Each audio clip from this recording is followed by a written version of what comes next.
Baseball's dead. It sure fucking ain't, buddy.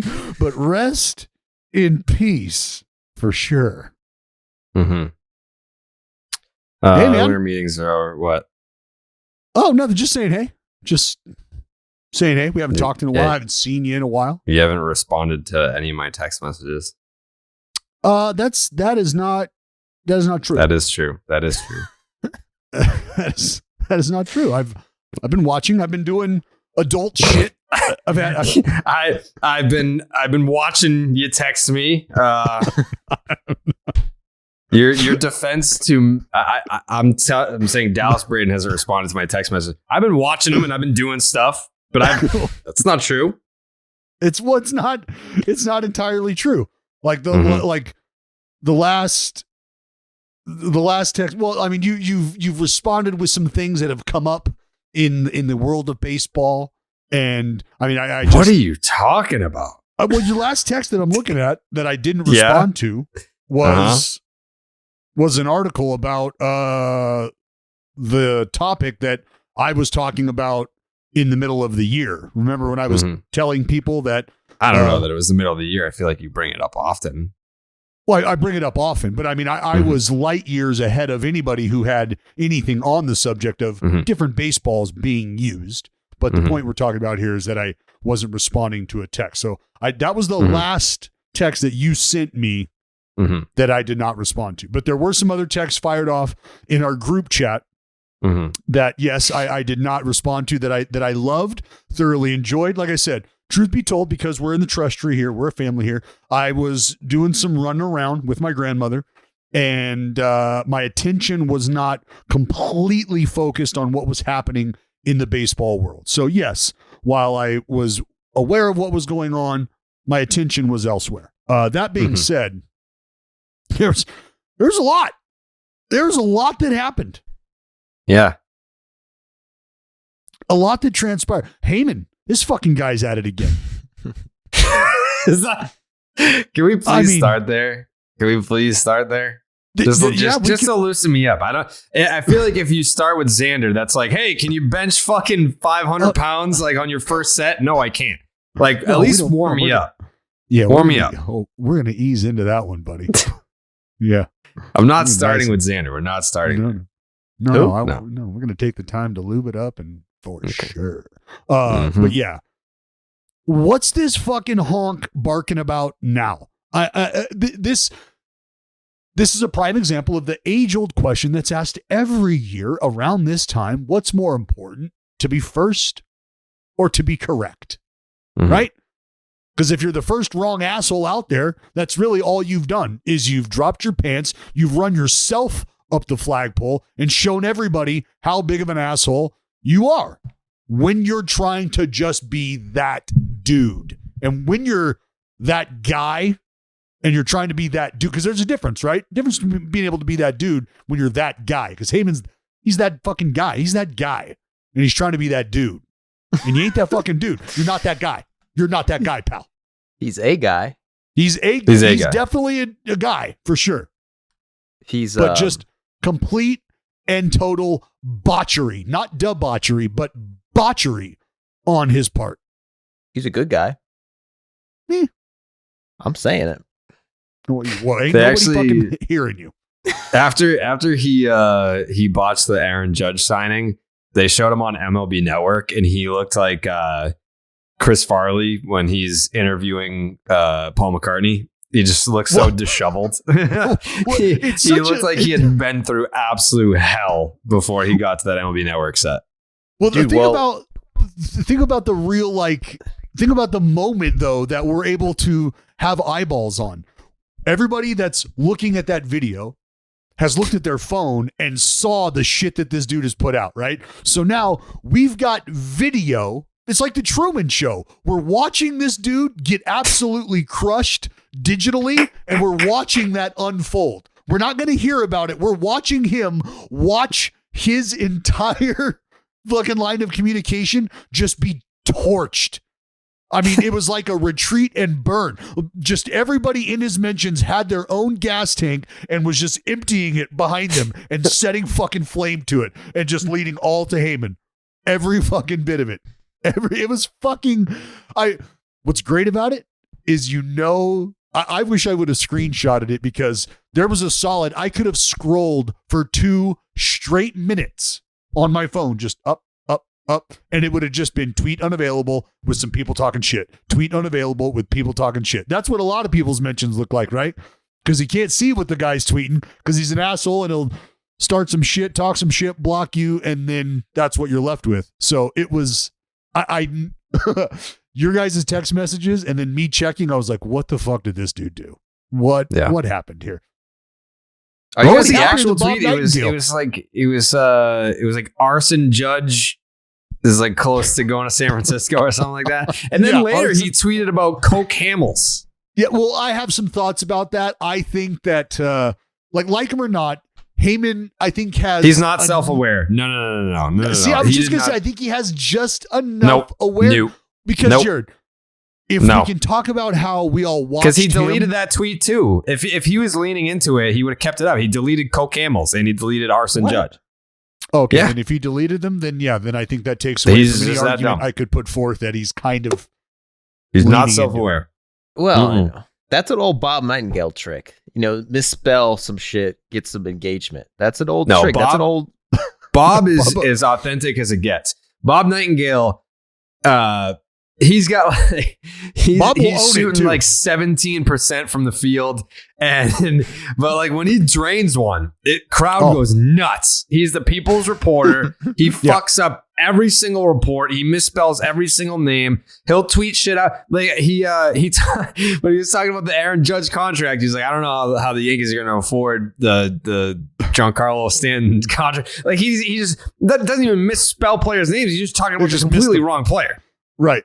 He's like, everybody envisions themselves like having a little, like Bob Nightingale has a little bit of you in him, right? Like he's the guy trying to fire off the tweet like in a hurry, but he's also the guy who's just gotten his food out of the to-go window, and he's got like a fry hanging out of his mouth, a little bit of ketchup on the napkin. He's trying to make a decision. Do I crumble it up? Can I put it back in there? Because it's fucking ketchup on me later. Also, I got to get this Judge tweet out. Like he's that dude, and he'll fuck a lot of what he's doing up. But he's like Jared said, that's why he's the people's reporter, because we've all been there as humans, and he's there a lot every day as a professional, and people just fucking appreciate that. I love that he just made a bad one this morning, 12 a.m. The Padres are now the first team in MLB history to have 3 players making at least $300 million, all infielders. And then everyone's just like, Bogaerts, the contract is $280. Yeah, so that's wrong. And the Yankees like have that already because they signed Judge. And it's been up all day. Nightingale or Heyman? Nightingale. Judge, Cole, Stanton. And he left it up all day. Every single reply. But you know what? Like I think about this too. Not enough people are given credit for, because you think Bob Nightingale was going to spend the next 20 minutes. I don't even know. It wouldn't take 20 minutes. But do you think Bob Nightingale is taking any amount of time to look up those contract numbers? And he's just firing from the hip. He's like, I think he's making this. So fucking here it is. Official fucking tweet. Fuck it. And people are like, bro, I don't know if that's right. And Bob's like, well, you know what? Fucking, you get it though, right? Neighborhood. Like we get it. Right. Yeah. I've done that. It's the neighborhood. I've done that 100 times. Dude, I'm like 80% chance this is a true stat and it sounds dope. I'm just gonna tweet it out. Hey, but I gotta don't act like you've never been there. I make these decisions all the time. They're usually very early in the morning. I'm usually on the toilet, and I'm like, you know what? I feel strongly about this right now. I've only been awake. Strongly. I've only been awake for 6 minutes. I'm not gonna do the research here. I'm fucking hitting send, and I'm gonna see what we got. A little roulette, a little tweet roulette in the morning. Bob Nightingale's Trevor Bauer to the Mets tweet is still up. Like Trevor Bauer to the Mets, done deal, book it. And that's what I respected the most about him, because he tweeted something the other day, and I did like a whole quote tweet. I was like, this is why I respect Bob Nightingale. the most, because even if he fucks up, he'll just wear it. He'll just wear every single arrow coming his way. And then that was the one that he deleted. I forget what tweet it was, though. How do we know that Bauer isn't still making money off that merch link that got accidentally fired off? Yeah. So I don't know that Trevor Bauer Mets merch is flying off the shelves these days. But hey, you never know. You do never know. Do you think Heyman was? He could have been hammered. First of all, because I Heyman? Hey, Heyman. That's the thing. I never went to the meetings, but I hear it's a bunch of white dudes just drinking at the bar all day. Honestly, I will say this: the first time I ever saw Jon Heyman in person was at a bar at the winter meetings. There you go. Either that, in Vegas, or it was a paid advertisement by the Judge camp, because Heyman is, allegedly bought and sold by agents. That's true. Allegedly. It's very true, allegedly. Yeah. Like, that's why I even said the fucking number of times. I would, by the way, I was 100% right when I fucking tweeted about Jon Heyman and his Xander Bogaerts tweets. Let me go back to that. That's just hitting me now, how fucking brilliant I am. We bringing up Xander? Yeah, Jon Heyman tweeted, Red Sox are in heavy discussions with star shortstop Xander Bogaerts. I said, oh boy, I don't really need another Arson Judge situation on my hands. No idea how to feel about this. This could easily be Boris trying to get the Padres to up their offer. I'm a fucking genius. I'm a genius. And then I said, I'm going to continue about my day as if that Heyman tweet never existed. Major consider the source alarms going off. That has Scott Boras trying to get the Padres and Cubs to sweeten the pot written all over it. I'm fucking tweeting that out right now. I'm screenshotting my own tweets and be like, I knew it. I knew it all along. I knew it all along. But you're not telling anybody anything that we didn't already know. No, but like they were all when Heyman tweeted out like, oh, the Red Sox are hot and heavy with Xander. That put we're not talking about this. Anyways, Aaron Judge back to the New York Yankees, baby. I think we should talk about it because I think Jared, under that same logic, Aaron Judge, 9 fucking years, Joe! 9 fucking years. The Bronx Bombers are getting their guy back. He's the MVP, baby. That's what I'm talking about, Hubs. You know it. Aaron Judge, you thought he was going to the Giants? Are you fucking kidding me? No chance. There's no chance. He played you. He played all of you. He never wanted to go back to the San Francisco, or never wanted to play for the San Francisco Giants. He even planted quotes in the fucking Time magazine interview that he did saying, oh, when I was in high school, I said 10 years from now, I'm going to play for the San Francisco Giants, and they're my favorite team growing up, and we always had this dream. No. He was trying to squeeze every last dime out of the New York Yankees, and he did it successfully. He played the perfect free agency, maybe in pro sports history, not just baseball history. You have the New York Yankees saying, hey, Aaron, how about a $213 million extension? That sound good to you? And he said, that actually sounds terrible to me. And he goes out there and gets pissed off because Brian Cashman leaks this information. Aaron Judge does not like the fact that you pissed him off. That was a Brian. By the way, congrats to Brian Cashman on the extension. Now, what did I do wrong? What did I see wrong? 4 years, Brian Cashman back to the New York Yankees. Congrats on that. But $213 million to Aaron Judge before the season starts. He says, thanks, but no thanks. Goes out, hits 62 home runs, breaks Roger Maris's record for the 7th most home runs in a major league season, and then takes that, wins an MVP, which probably should have gone to Shohei Ohtani anyway, and makes an extra 100 and how much? 100 plus mil. Makes an extra 100 plus mil. That's the greatest free agency of all time. He got an extra, like people were saying like 80 years or whatever for like 35. Like this dude got the extra year. This dude got the extra 100 million. This dude got to stay where he actually wanted to be. He didn't want to be a fucking Giant. He just wanted the Yankees to pony up. He got everything. He got the MVP. He got the Yankees franchise home run record. He got the money. He got everything. He got the captain. It couldn't have been played any better. It couldn't have been played any better. As a player, as a player's camp, this is exactly how you wanted it to unfold. Put it like this, Jared. Not only was he planting statements and words and things like that, as you alluded to in the Time magazine, but, and look, getting on the airplane, it's not just an exercise. I'm sure there were very real, very serious conversations about a potential move to San Francisco. But the idea of him being smart enough and savvy enough to do that just god-awful video that we talked about. Oh, hey, God. San Francisco. What is Aaron Judge? He did not get enough shit for that. Like, I feel like this is the only show that I know of that called him out for that being staged.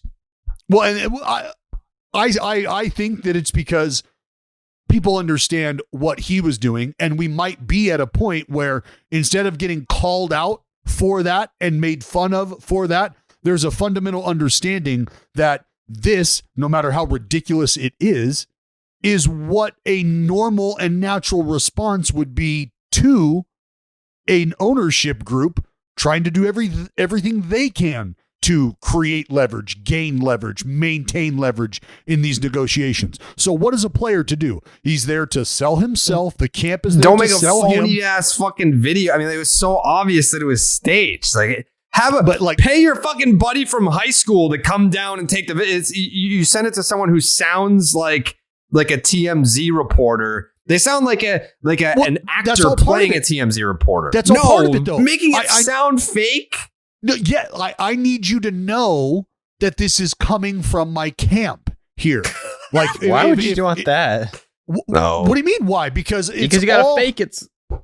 No, it's all about optics. Like, here I am. Well, like, we all know why he's there because of the links, because of the rumors.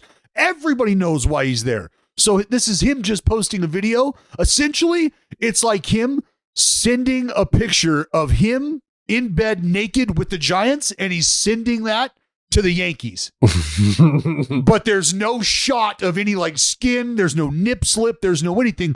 But we can all deduce what's happening. It's like sending the Yankees a silhouette of a shot of Aaron Judge laying on the bed.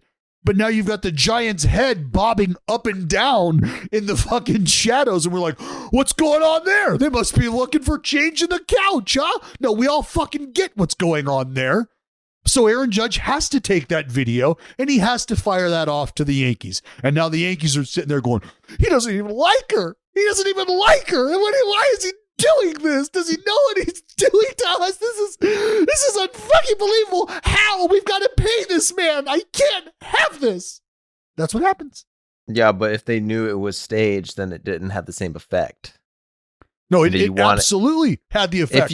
But you're saying that it's supposed to look fake. It's not supposed to look fake. It's supposed to look fake. That's a wild take, Joss. You're not going to fake a fake.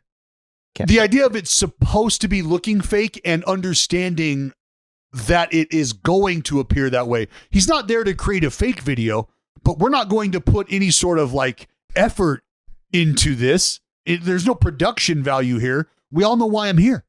So here it is. Let's just tell him some stupid shit.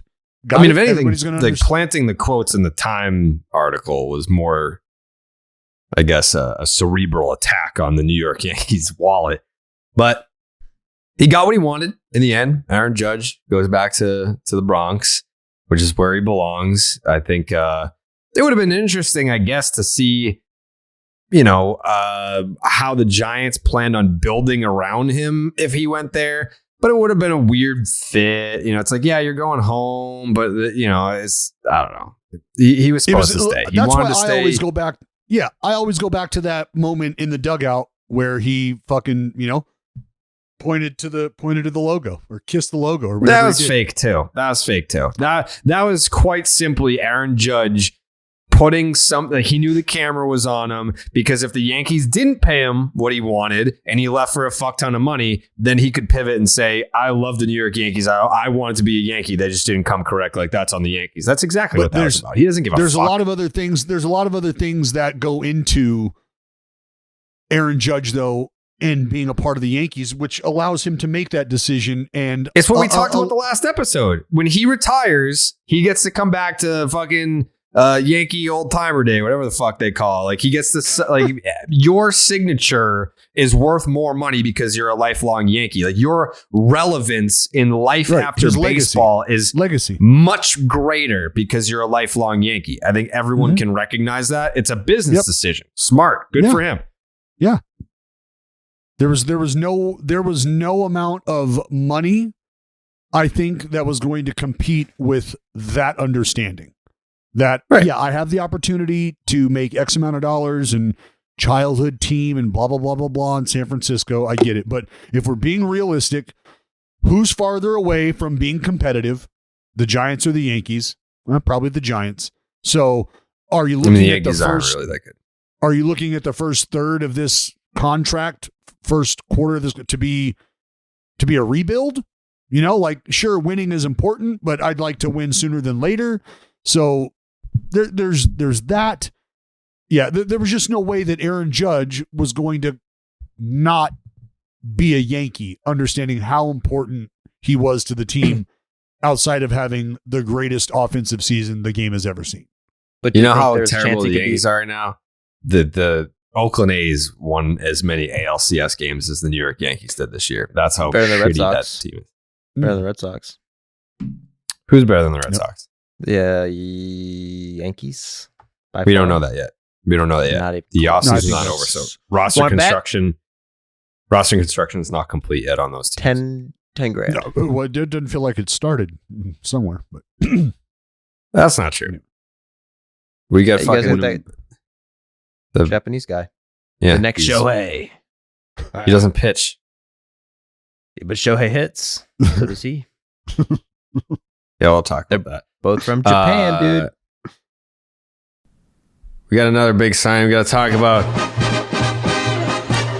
Justin Verlander, 3 years to the New York Mets. $43 million a year. This dude is going to be pitching until he's 43 years old in Queens.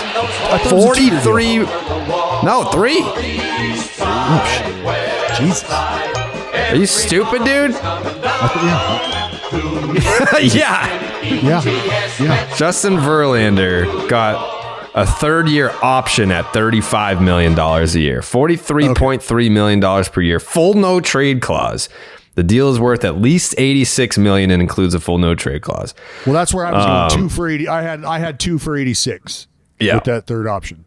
Yeah. So that was Monday. That kind of kicks things off here. Justin Verlander. Is that a surprise to you? Anybody? Is anyone surprised that Justin Verlander went to the Mets? No. You know, I do think that Max Scherzer's presence may have had just a little bit to do with it. I do think that there's a little like, you know, man, could this be unfinished business with Max and I at the top of a rotation? Blah, blah, blah. I don't know. I think there could be a little bit of that. I think the fact that it's almost $100 million over 2 brief years in the position that Verlander's in, like that helps the situation immensely. I can't believe the Astros were going to be anywhere close to that. So it makes a lot of sense in hindsight. Old ass dude with coming off an injury, Mets pick him up for a lot of money. Makes sense. Well, this is the new norm, is if you think you've got it over the next 2-3 years and a team thinks or believes that you also have it over the next couple years, they're going to say, you know what? Fuck it. We'll put our money where our mouth is. We're not going to give you 6 years. We're not going to give you 5, Verlander. What we'll do is we'll give you 2, money up front, boom, option, vesting. Is it a vesting option? I don't know. But either way, the Mets roll their dice and say, hey, track record over these last 5 years tells us we're comfortable with making this move. We're not committed over the next 5 years. It's a large chunk over the next 2, but this is Steve Cohen. This is where Uncle Steve comes into play.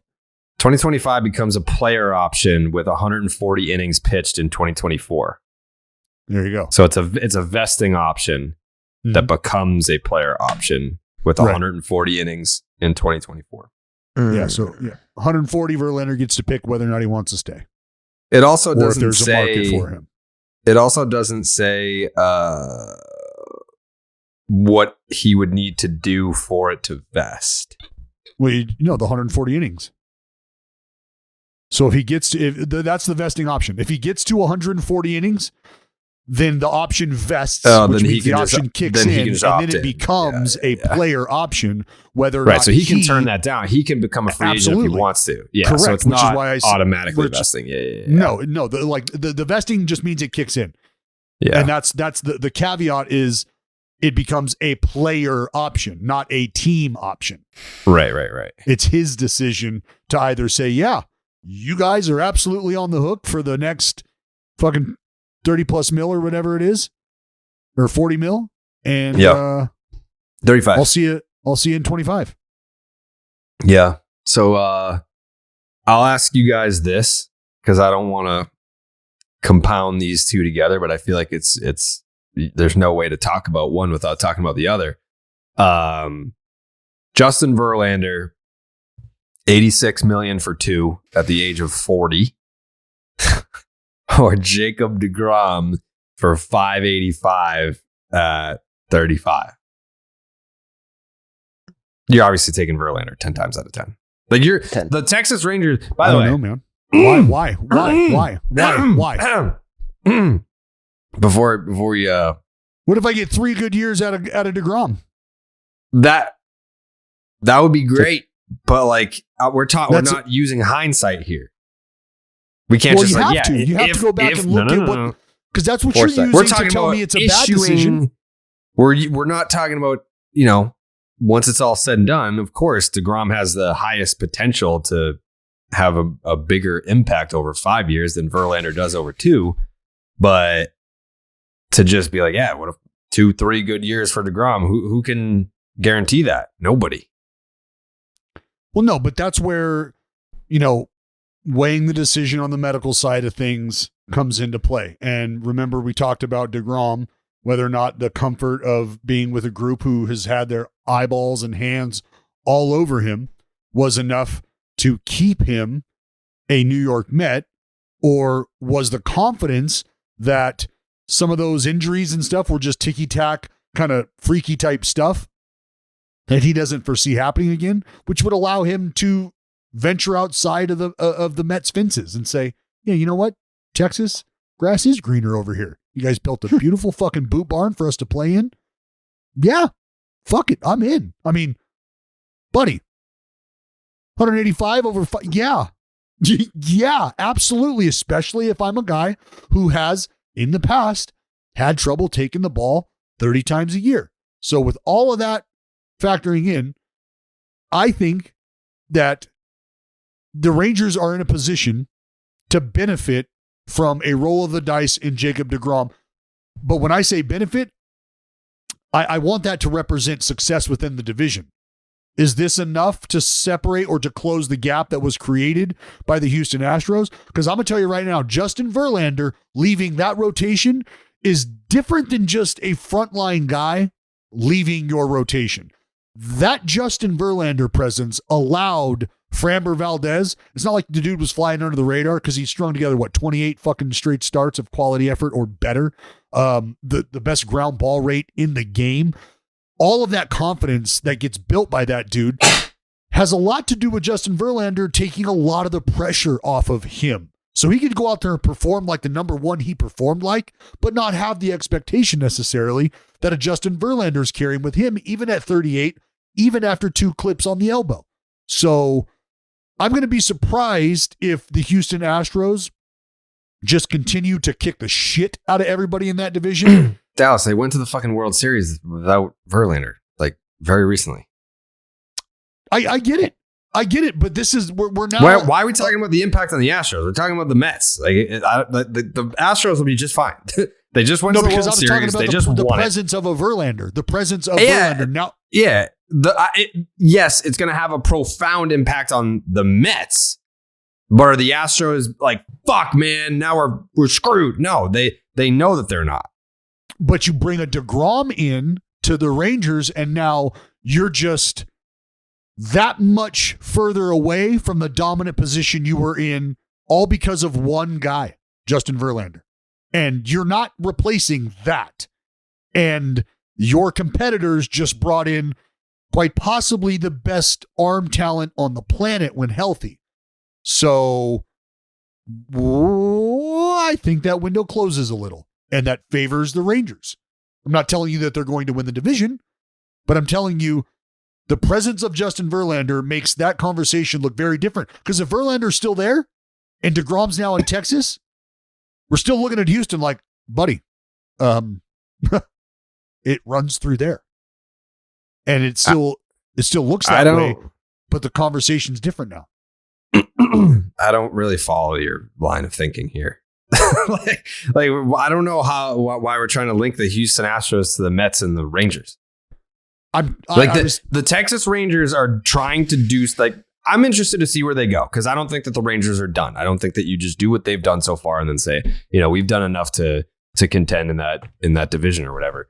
But with the New York Mets, from a legacy standpoint, from an impact standpoint, you don't replace a Jacob deGrom. You just don't. He's gone, whatever. You bring in a Justin Verlander, that's a completely different flavor of ice cream, where you're now going to look to a guy that is coming off a Cy Young award. You want to talk about the age, whatever, as though it's detrimental. He is your reigning American League Cy Young award winner. He's going to the National League for the first time, which would be interesting to see Justin Verlander in the National League. But is it crazy? And I'm sure a lot of Mets fans would agree with this, but there will be people from outside the Mets bubble who might think that this is a crazy statement. Replace talent aside, because I think we all know, like Dallas just said, Jacob deGrom is the best pitcher on planet Earth when healthy. But did the Mets technically get better by replacing Jacob deGrom with Justin Verlander? The window. If you look at what the Mets, they haven't had Jacob deGrom for the past 2 years. That's what I'm saying. He's been barely pitching. So if you look at compared to last year, they will be better next year, just because they've had half a deGrom. Well, I was going to say, what'd they get out of deGrom the last 2 years? 25 starts, 130 innings. So think about the window. That's how you have to look at this. Is were the Mets going to get out of deGrom over the next 2 years what we all think you're going to get from Justin Verlander over the next 2 years? And if so, well, then that's where you can say, well, why did we let deGrom walk? Why don't we pay? Well, because you're going to have to pay for more than just these 2 years. Justin Verlander, however, lends you the opportunity to kind of push your chips in the middle on a guy early and in a small window. And if you don't get those results, well, now you're not married to another 3 years of trying to figure out how many times this guy's going to take the ball, which is kind of what happened the last 2 years with deGrom. Is, man, full steam ahead coming out of COVID season. It was great. Took the ball, 12, 13 times, pitched his ass off. Got to believe 2021 is going to look fucking phenomenal. Well, he was an all-star, but he only made 15 starts. Well, 2022 is going to be better. He's going to bounce back. It's going to be good. He only made 11 starts. What does 2023 have in store? Hey, and fucking, let's be honest. Verlander kind of limped into the, he was kind of limping at the end. He had a little arm issue right before the season ended. Yeah, it was People were saying low. he was struggling in the playoffs a little bit. There was a narrative going around that he was a choke artist. He kind of salvaged it, won a World Series, ended on a high note. But both signings are relatively risky. And I think both signings came from a place of desperation. The Mets had to sign him because they lost deGrom. There's no one else to really sign to get a guy close to deGrom. And the Rangers pretty much fucked themselves last year. They haven't fucked themselves, but you can't spend $1 billion on infielders and then just not do anything else. No, you got to give yourself an opportunity to win ball games and not just think you're going to out bludgeon your opponent because you've added 2 nice pieces in the middle of your lineup. That's just not how this game fucking works. Now they have 3 mega fucking contracts and then everyone else, just just a couple pieces.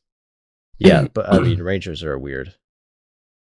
Yeah, I don't know. Can someone give me some goddamn credit for saying that that's where he was going to go back in fucking September? I said it in damn near June 23rd. I said it June 23rd. But do you understand now what I was saying about DeGrom's presence? Just DeGrom's presence in Texas without an arm like Verlander in Houston, that closes the gap. And now that's what Verlander sort of provides in New York is, oh shit, they got this. That's a fucking dude. That's a dude. Like, you want to point at the age? You want to put, no, man. This is a dude.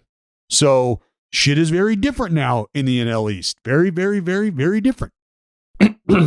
We got a couple dudes, but I'll be honest, man, the Rangers are tough because, like, I mean, when can you expect them to really be competitive? They might need DeGrom to be good for 5 years, 5 dominant years for them to have a real chance. Oh, there's no question. Like, that's the whole thing about, like, the DeGrom signing is, it's a great signing for the Texas Rangers because it's a great talent that you're adding. But were you, and I always go this route, were you a DeGrom away from the division?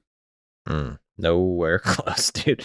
They need 3 DeGroms. And that's how, division. Like, they got the A's. There's no way you can, front offices, you have to consider what the, what your other organizations that you're competing against look like, how they're built. Like, when you're talking about windows, right? And so, you got DeGrom for the next 5 years. Do you see that window shifting to where you're now 1-2 in the division? And is it because of DeGrom, or is it because you've got DeGrom and you've got other pieces coming? Because if all those eggs are in DeGrom's basket, well, buddy, one trip, one little stub of the toe, and that basket is going to have a whole lot of cracked eggs. Yeah, I think the Mets are a way better position because if Verlander has one really good year and then just dies the year after, they could win the World Series. I don't think he's going to die, but I'm just saying they could win it next year. But I think if DeGrom's the best pitcher in the league next year, the Rangers probably still, most likely, maybe make the playoffs. How the roster looks right now. Yeah. Well, and that's my calculations. That's projections. another thing. Front offices, the way that they're starting to put a roster together, I'm sure you're starting to consider where you're at in that wild card picture, right? Well, look, we know how much the division means, and we know how much different the road looks if we're going down the postseason path as the division winner. But if we're not capable of that, or if we don't think that we're a DeGrom away, well, maybe adding a DeGrom solidifies our chances as we look across to the Central, as we look across to the East.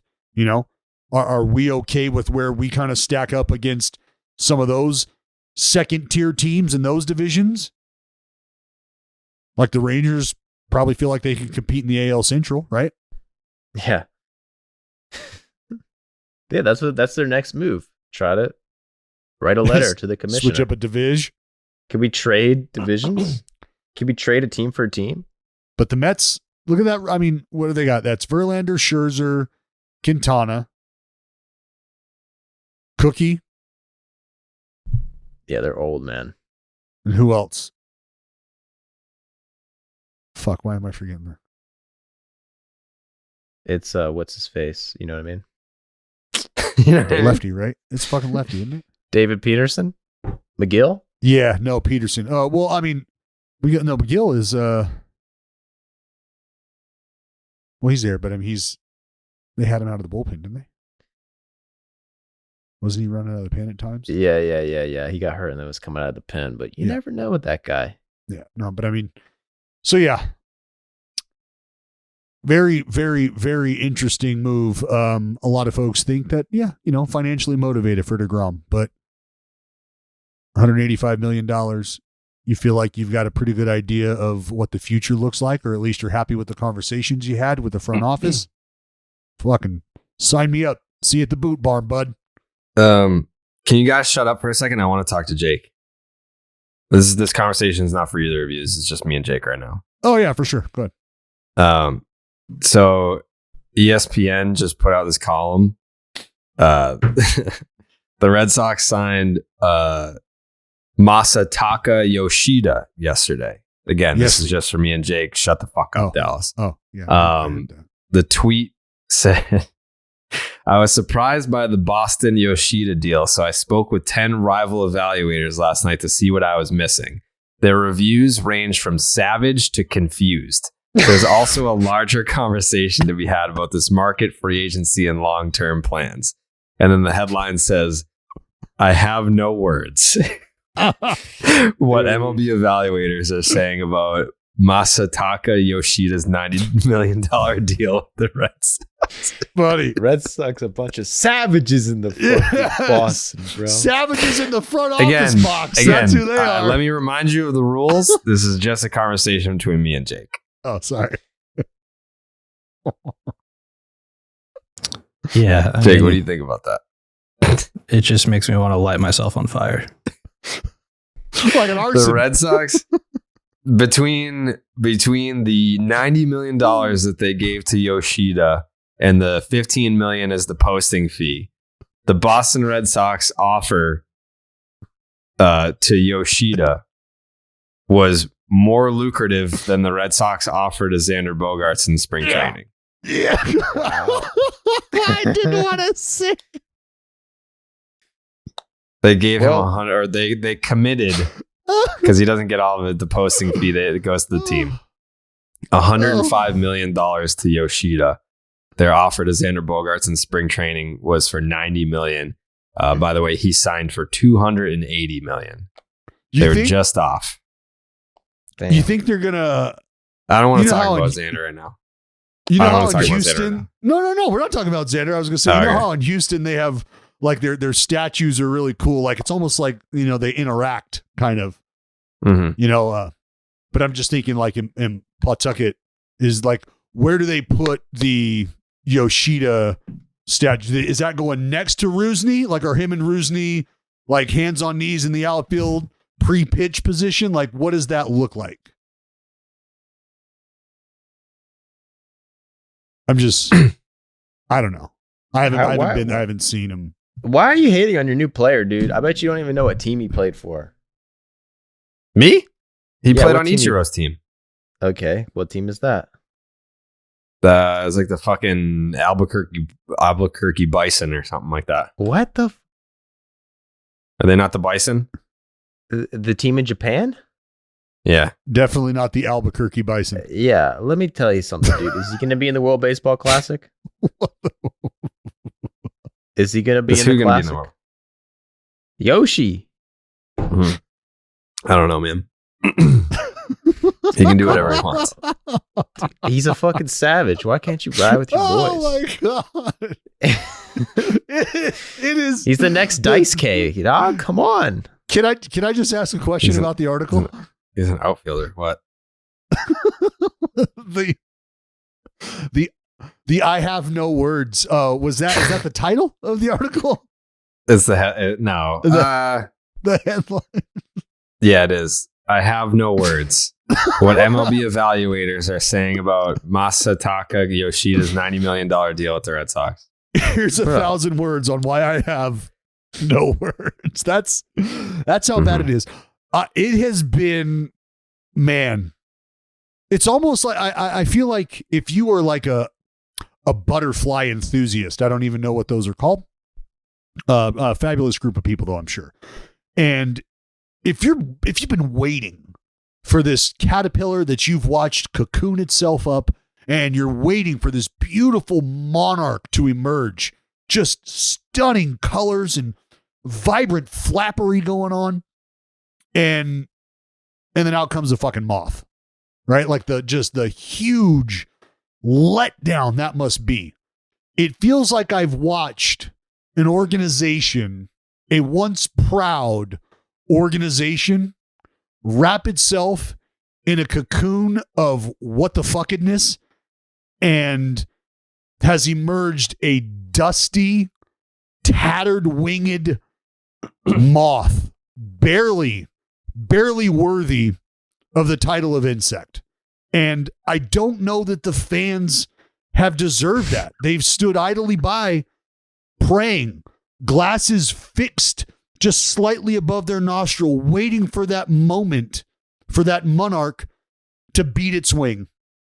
And it just hasn't happened. It's actually gone quite in the opposite direction. That's just from an outsider's perspective, though, Jared. I'm sure you probably see things different. Who knows, man? Listen, bro, I'm not sure Xander's not coming back. Because listen, this is what I'm trying to he's make coming right. back, Joe. Shut He plays everybody at least once a year. He'll be back. Right up. Listen, we all saw the Bob or the whatever Heyman tweet where he said Xander's coming back. It was The Bob obviously Heyman tweet.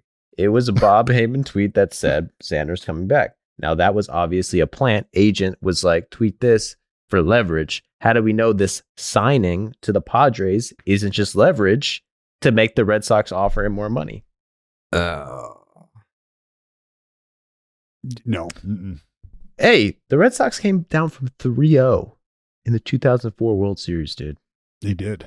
They That faced wasn't the the odds World before. Series. That wasn't the World Series. It was the World Series, the 2004 It's just- World Series. Can They made a I movie about ask? Can I ask how this free agency has gone, Jared? This period, because it feels like. For who? Well, I mean, I don't want to say that you're speaking on behalf of Red Sox fans. You do have a large Red Sox fan base.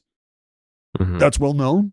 But we've watched, as I said, an organization once heralded where it was almost understood and it almost felt like, hey, if this team's interested in you, you know, the lucrativeness of the contract might not be what you're getting elsewhere, but it's the Red Sox that are asking for your The services. baseball season is over, but you can still feel that ballpark nostalgia with Blue Moon. In fact, Blue Moon was born in a ballpark at the Sandlot Brewery in Denver, Colorado. Blue Moon's one-of-a-kind experience isn't just for baseball season. It's also perfect for the holiday season. Its bold flavor, bright explosion of color, iconic orange slice ritual, and authentic ballpark roots will make your holidays unique and flavorful. Dallas, when's the last time you enjoyed an ice cold, tasty Blue Moon? Last night, Jared. Mhm. Last night. Yep. What were you in doing my last night? spa. I was in my spa, just gathering Okay. some thoughts. Yeah. What are you thinking about? A lot of shit. Yeah. Like what? I was actually, I was thinking about whether or not I needed to enclose the gap on the bottom of my beehive because it's getting a little cold out here. I want to make sure those ladies are nice and toasty in there. I was thinking about that. I was also thinking about like why we don't have more like important coins in our currency, like from way back in the past. Like I'm a big Buffalo nickel guy. Love the Indian head, and I was thinking about that too. From its refreshing flavor with Valencia orange peel for a subtle sweetness and hints of coriander, Blue Moon Belgian-style wheat ale is a one-of-a-kind beer that's made brighter. It's carefully crafted and full-flavored with refreshing notes and a smooth, creamy finish. Yeah. Why strike out with the same old beer when you can get something that's one of a kind? Best served with a signature orange garnish that showcases its beautiful hazy color. A beer this good only comes around once in a blue moon, but you can enjoy it all season long. Enter for a chance to win an exclusive Blue Moon paper shoot camera to immortalize those unforgettable holiday moments. Make your holidays brighter than ever with Blue Moon. Get Blue Moon delivered and enter to win an exclusive paper shoot camera at get.bluemoonbeer.com/rocket. That is get.bluemoonbeer.com/rocket. Blue Moon, made brighter. Celebrate responsibly. Blue Moon Brewing Company, Golden, Colorado. Ale. No purchase necessary. Open to legal residents of 50 USDC. 21 plus. Begins 11/1/2022 and ends 12/31/2022. Includes Load me, Jake.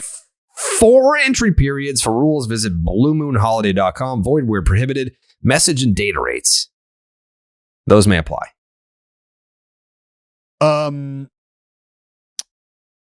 Go-getters. Something that does not apply to some organizations during the free agency period. That does Okay, not so- apply to Dave Dombrowski, who went out there and paid Trea Turner $300 million over the next 11 fucking years with a full no trade clause. That's very interesting. The no trade clauses that are getting thrown around this winter.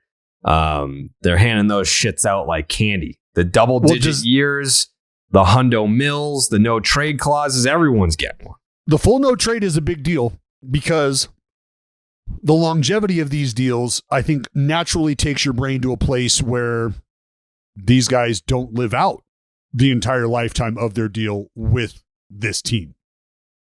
Because you think, all right, later stages, veteran presence, somebody might be willing to take on a little bit of that money with a little help from their current organization, and everybody is okay with how things have gone.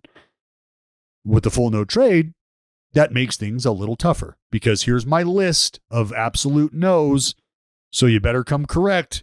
You better not fuck me, and you better not make things difficult for me during the first part of this. Because if so, things could be very difficult at the back end of this.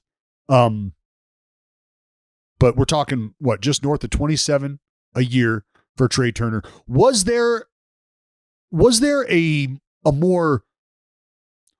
to be a better place for Trea Turner to land in terms of where he was going to get this money, where he was going to get this time, like this 11 years, and what lineup really could have used his style, his game? It feels like this was the perfect fit. Well, if we're to believe the reports, the San Diego Padres offered more money than the Phillies did.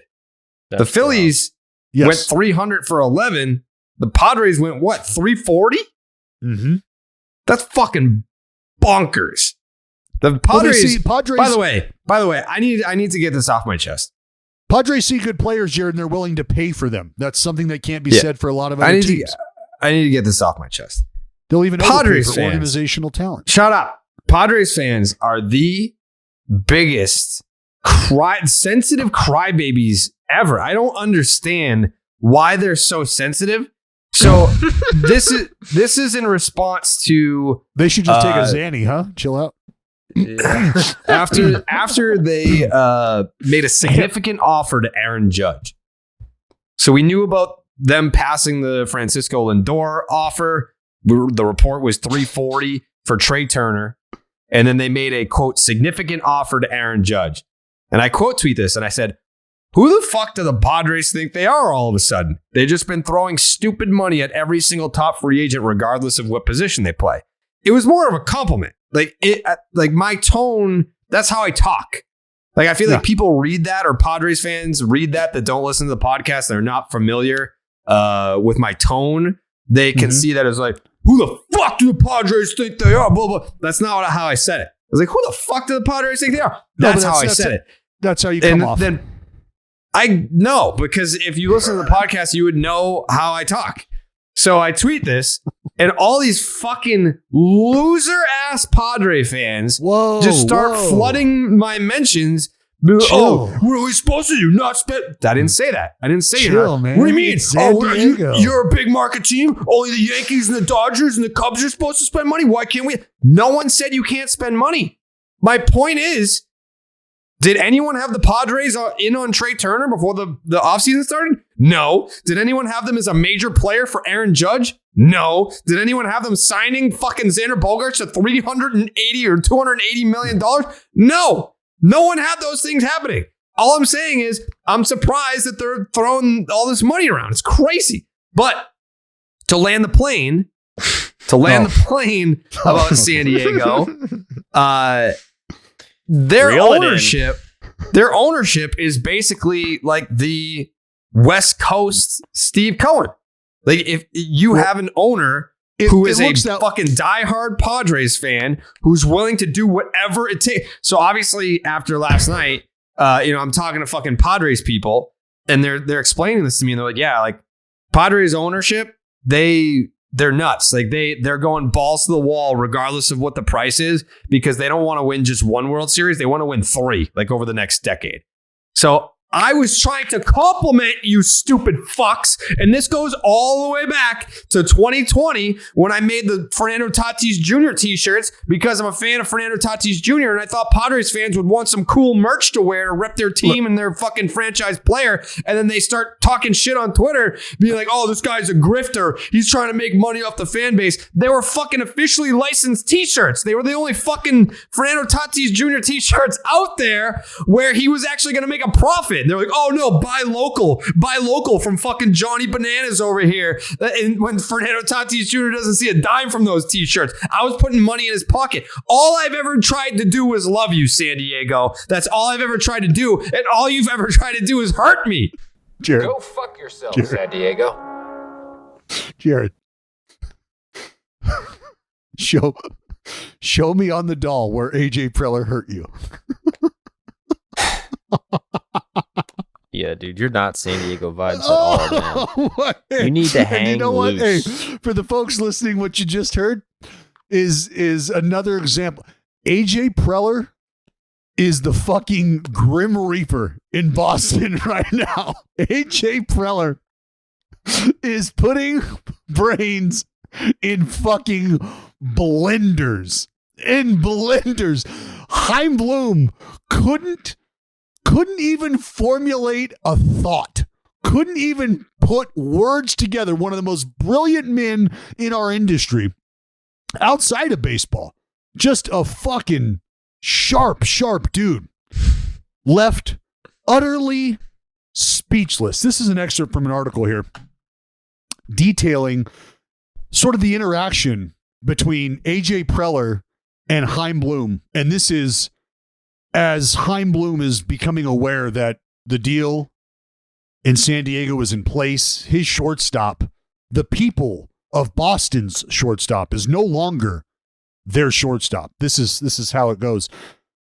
Appearing out of sorts and trying to wrap his mind around the idea that Bogaerts would be a Padre. Why are you talking about Bloom Bogaerts needed right some now? time to gather his thoughts. The Red Sox knew a deal with the Padres was likely, that their 6-year, $160 million offer to Bogaerts was no match for the Padres, a team that has shown a willingness to pay or overpay stars over the years. Give me a minute, Bloom said. The minute turned into 2. Then came a brief walk to Terminal 37A, where Delta Flight 1108 began its boarding process. Give me a minute, Bloom repeated, staring into space in isolation, no longer peering at his phone. The fuck? Just completely wrecked the rudder of the Boston Red Sox. That is quite literally like the Titanic being out to sea, heading towards that iceberg, Jared, and the rudder being ripped off of the boat. Not only if you had time to make a move, it wouldn't matter either way. No direction, no steering capability. It pains me to think that Red Sox fans feel this way. And the reason, and I didn't want to bring up the money, but you kind of did. And there's a part in that little article I just read that says, to pay or overpay the star players. And the original offer from the Red Sox could be categorized as, I think, best categorized as cute. Because the difference between the Red Sox and the Padres are the Padres. That was no. It was an insult. The offer was an insult. I don't know why. It was an absolute. Yeah, cute at best, which is why I said at best. We were talking about Turner. At best. We have Phillies fans who listen to this podcast are probably like, really? Why do you keep bringing it back to Bogaerts? He was talking about Trea Turner. No, we weren't, were we? Yes, we were. Well, I was just talking about the difference between the Phillies paying what they paid Trea Turner, what the Padres were willing to pay, what Xander got paid, and what the Red Sox were willing to pay. Yeah, the Red Sox are a joke. You don't want that old fucking shortstop anyway, bro. Like, get Tatis. You guys are gonna get Tatis. You guys are gonna get Carrabis. It is a terrible deal. I mean, good for Xander, but it's a fucking horrible deal for the Padres. Like, he's gonna be 41. You're gonna get Correa. Full no trade. The full no trade, 41. That's tough. I mean, does Xander Bogaerts profile to turn into an Omar Vizquel defensively, where you're totally okay with what you're getting defensively and the offense? Probably not. Right. The thing about the Xander deal is, of course, if the Red Sox were given an opportunity to match 11 years, $280 million, the answer is obviously no. Like even me, I would have been like, yeah, no fucking chance, dude. That's a horrendous deal for the Padres. Good for Xander. I'm happy that he got paid. However, it's not that that you can't blame the Red Sox because you wouldn't have given him that deal. No, you can blame the Red Sox because the offer in spring training was 4 for $90 and 1 for $30. So why you are we fucking dicked him around in spring training. Why are we talking about Xander? Because of Dallas.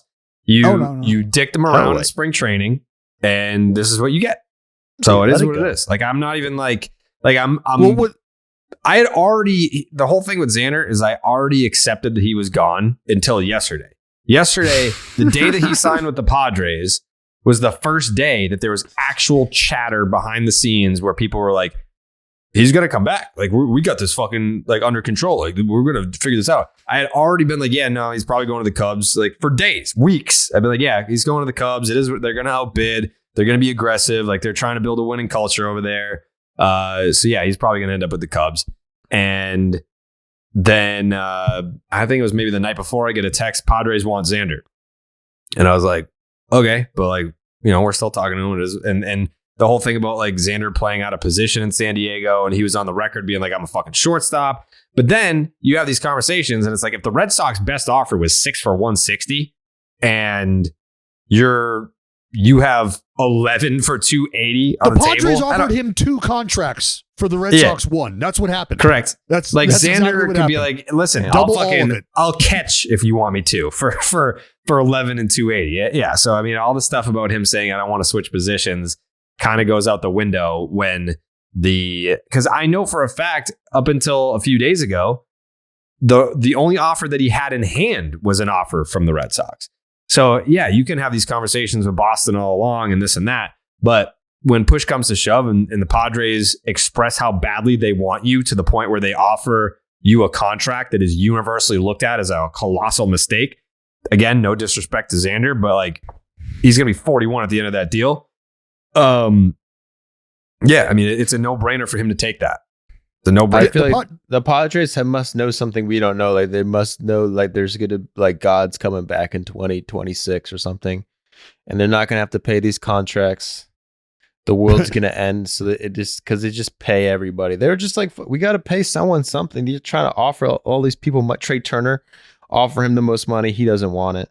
Aaron Judge. Didn't they offer Aaron Judge more than the Yankees? Mm-hmm. So nobody wants to go to San Diego for some reason. And they were just like, well, fucking Xander. Well, I think the shortstop conversation specifically, you've got the Tatis conversation that you have to have. And whether or not you think that's going to be an easy one to have or a comfortable one to have, that might just be a deterrent strong enough where guys are like, look, I don't want to get in on that. I don't want to have that conversation. But this isn't pointed at the Red Sox specifically, but it kind of is. If you're letting a guy like Bogaerts walk and you know what the other options are and you know you're not willing to pay those price tags, what the fuck are you doing? What is actually going on? And that's why I'm being serious when I say I didn't think I would see so quickly an organization go from a desired destination to a place where guys would actually be okay with taking a little bit of a haircut just to wear the uniform because of what that's meant, to now fielding offers of overpayment and still going, no, we're good. All good here. I don't want to go to Boston. I'm okay. And I'm actually watching how you've treated some of your high profile talent in years past. And I don't know that that's anything I want to get on board with either. And it feels like that has all happened very, very quickly in a shortened amount of time, where the Red Sox went from a desirable destination to what is their game plan exactly? Because what do you say to a Dansby Swanson? What do you say to a Carlos Correa? Like I don't understand. And it's crazy that the Red Sox are a team that would actually and has shown the willingness to pay stars from outside of their organization and really not reap the benefit of. And then when you have somebody like a Xander Bogaerts in your backyard, like a Mookie Betts in your backyard, you don't keep them there. Why? All right, we can move on. People don't listen to this for Red Sox talk. Trea Turner goes to Phillies. It's just based for 11 years and $300.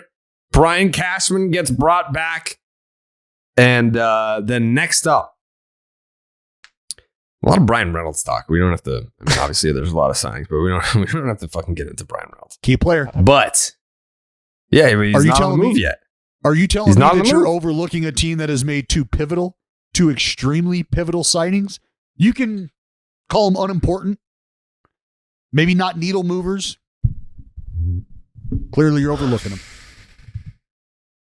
What? Something stupid the A's did that no one cares about? Pirates, buddy. The Buccos. Come on, you tell me locking up two good utility ball players to help a young group come along is just nothing to talk about. That's fine. We don't have to talk about Jace Peterson and Aledmys Diaz getting locked up for 2 years for the green and gold. Joey asked me what team Yoshida was on, and I said the Bison. He was on the Buffaloes, and you act like I was way off. You were way off. You said Albuquerque. Albuquerque. The Onyx. Yeah, it is the Onyx. Albuquerque Buffaloes. It's not. I said it was the Bison. No, yeah. I said it was the Bison. It's the Buffaloes. Was what we took issue with. Was that we were talking you're about? You're trying to tell me that there's not a Albuquerque in Japan? No, I am telling you that for sure. You don't know that. I do. Do you fancy yourself some sort of Japanese geography wizard? Fucking or arigato. Jake, look up if there's a Albuquerque in Japan. There's not. He's not a trusted source anyway, so doesn't matter. Yeah, really. yeah. Jake's not a trusted source. Question No, marks. The So Josh Bell deal. The Josh Bell. I know it's like it's not like lighting the world on fire, but Josh Bell to the guards. The guards. 2 years, $33 million for Josh Bell. A lot of people saying, "Oh, he's overrated." I don't know if I feel that way about Josh Bell. I'm excited the guards are spending money though. Sure, $33 million. That's probably like the second largest contract in Guardians history, behind the Joe Ram deal. Yeah, plug in a little. Well, I mean, for like both sides, it might be the most lucrative free agent contract ever. Because if we go Joe Ram is an extension, then it might be the most lucrative free agent contract in Guardians history. Like, this is crazy. This division is crazy. Like, what's crazy? The division is just the worst division ever. I mean, the White Sox might be favored in next year after getting worse again. Yeah, I mean, yeah. Well, I'm not saying. Well, I'm kind of saying that like that's this division. That's how this division goes. Just. Yeah, it's I'm waiting for a bigger splash. I'm disappointed in the boys over there in the Central. Maybe Correa goes back to the Twins. You're waiting for a different splash in the division or for the guards? San Francisco Giants have to have a fucking shortstop. They have to. They have to. Man, can I tell you, the Giants fans are really. I mean, I feel bad for Red Sox fans because they do not deserve You're what their obsessed with the Red organization's Sox. doing them. No, I talk about them so that I can get to the Giants because can you imagine what they're feeling right now? Ooh. So Giants fans, for the most part, at least the ones that I engaged with, were self-aware. A lot of them were like, "We're getting played." For sure. Like, some of them were obviously all upset once Jon Heyman threw the tweet out that Arson Judge was going to San Francisco. Yeah, all the Giants fans knew they're the booty call. You're the booty call. Like it's not even the booty call. Like they were the subtext. They're the picture on the Instagram story. Like, I'm with a hot girl to make who they really want jealous. Like, they weren't even like a side chick. They were a prop. They were a prop in a scheme to get some New York snatch. just a pawn in the game, just a pawn in the game. But That's all it was. And there were Giants fans that were, to their credit, that were okay with being used that way because, I think some of them were like, look, fuck around, have too many drinks, forget to slip the Jimmy on, and boom, you ain't getting rid of me, player. Oh, man. I ain't there, going brother. nowhere. Giants Been fans there, were brother. hoping that maybe, just maybe, they could luck into a little Judge baby. Do you believe that they were ever close? Do you think that there was ever a real chance that he would go there? I don't think it's 0%. I don't think he was playing the Yankees all along. No. It's not 0%. It was not 50-50. It was one of those like, I'm already 80-20 before we even start the conversation that I'm going to New York. You might be able to get me to 70-30, which is better than 80-20, but it's not 60-40 and it definitely ain't 50-50. So the money sounds great. Everything you're talking about after life as a Giant sounds great. The only problem is I don't have the first 7-8 years or so under my belt as a Giant. So I don't know what the latter half of that looks like. I don't know what the legacy looks like. I hit 62 in pinstripes. I didn't hit it here. Like there's just a lot that goes into that decision for Judge. And the legacy, the lore that comes along with the pinstripes, his place in that organization's history already, that matters. So yeah, it was never a coin flip. Giants were always going to be a distant option. But now that that's all said and done, and they don't have their marquee player that they were going after, and there's a couple guys that are left in terms of marquee status, if you will. I think Correa probably outshines Dansby in that regard. But could you imagine being where the Giants are at and walking away from this free agency cycle with really nothing to show for it? No, they got Mitch Haniger. Yeah, but if you don't have Judge, then who else are they gonna go after? That's really gonna make a difference. Do you revisit a Rodon? Do you revisit? Is No. Chris Bassett? Are these conversations that we can have? What about the other? Singa? He's a Red Sox, unfortunately. Singa We have a plan in place to recruit Shohei Ohtani after this year. Gotcha. That's what We're I'm saying, signing- bro. You don't even want to be making deals right now. You got to keep low. You got to have cash in the bank for next offseason. You want to? Have the That's why Braves they got done the Japanese guy. Dude, the Braves are doing nothing. Yeah, because they're doing the Shohei sweepstakes, bro. What? He doesn't It's want to play for the Braves. Oh, who does he want to play for? If he really wants to win a World Series, I feel like he would go to the Dodgers, right?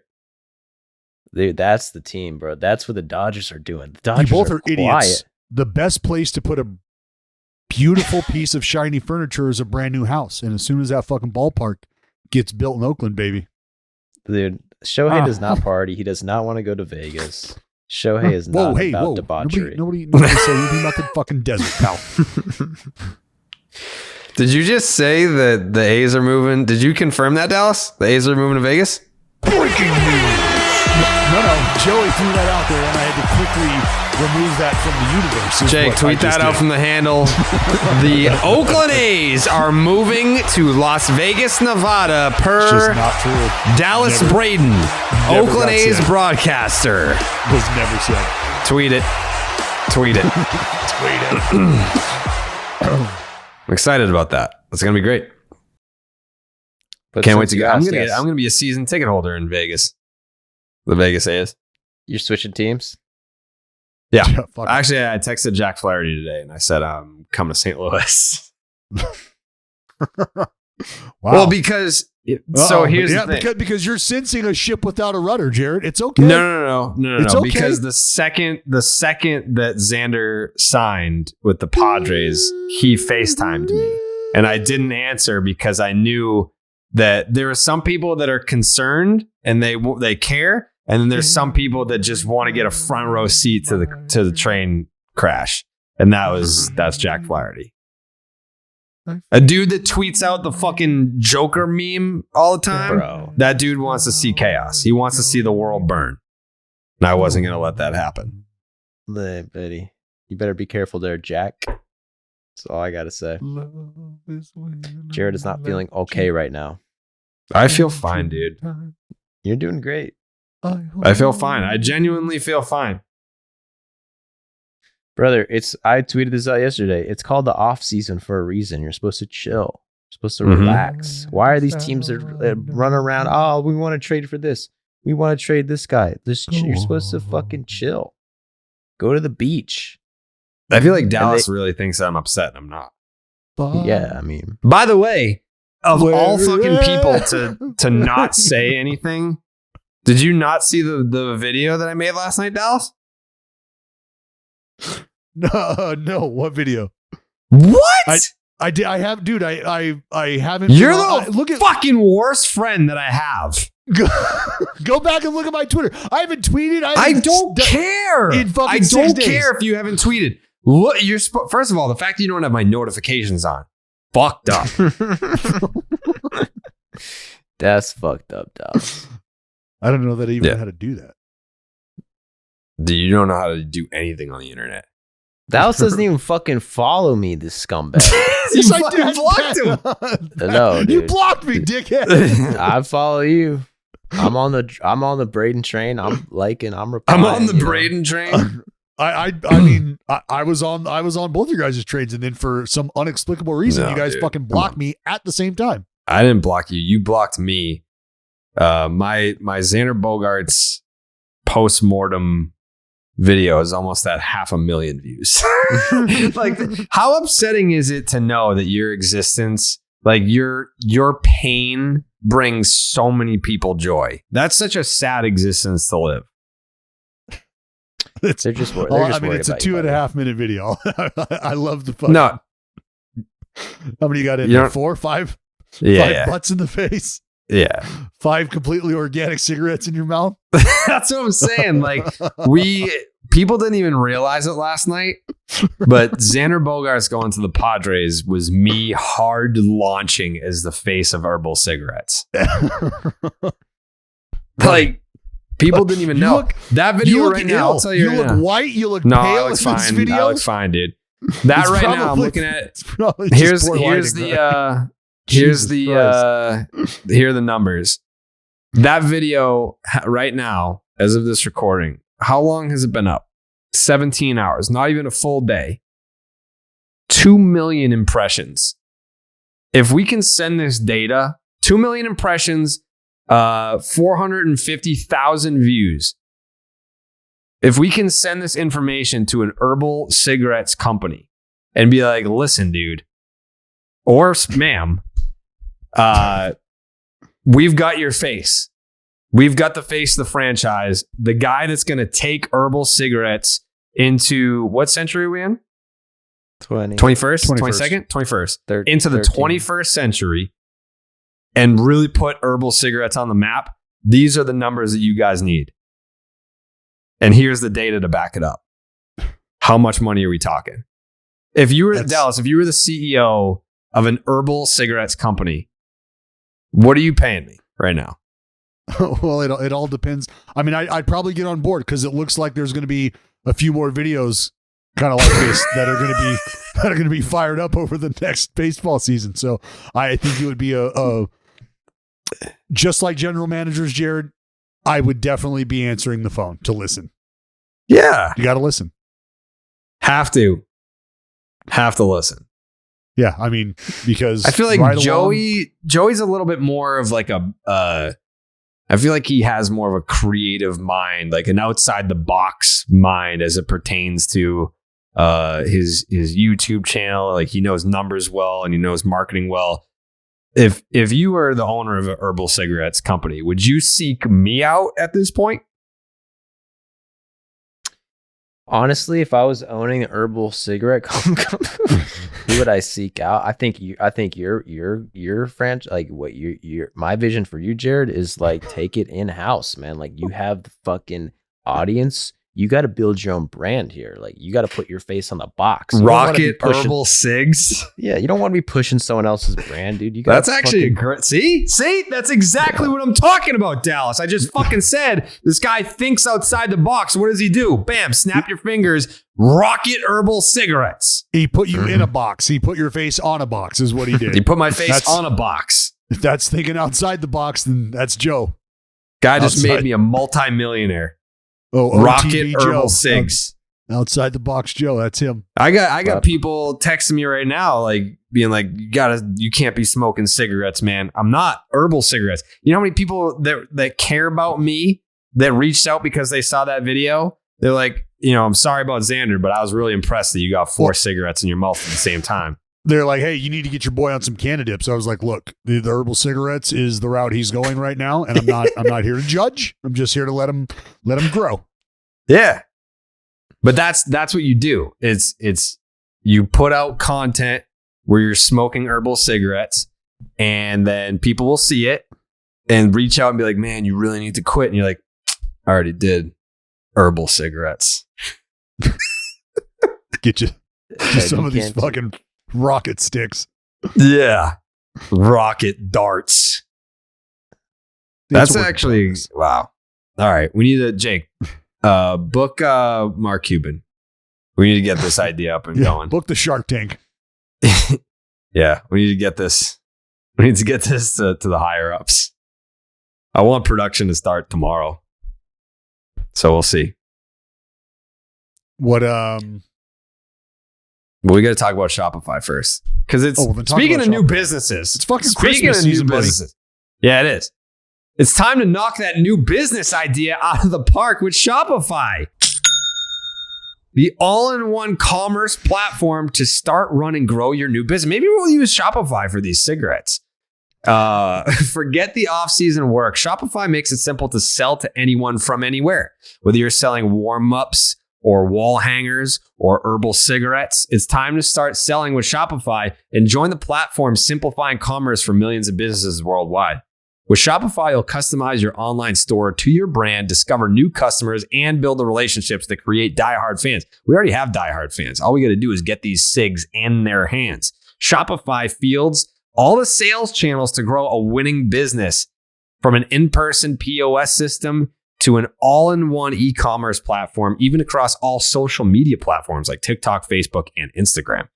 And thanks to 24/7 support and free on-demand business courses, Shopify is your team every step of the way. It's how every minute new sellers around the world score their first sale with Shopify, and you can too.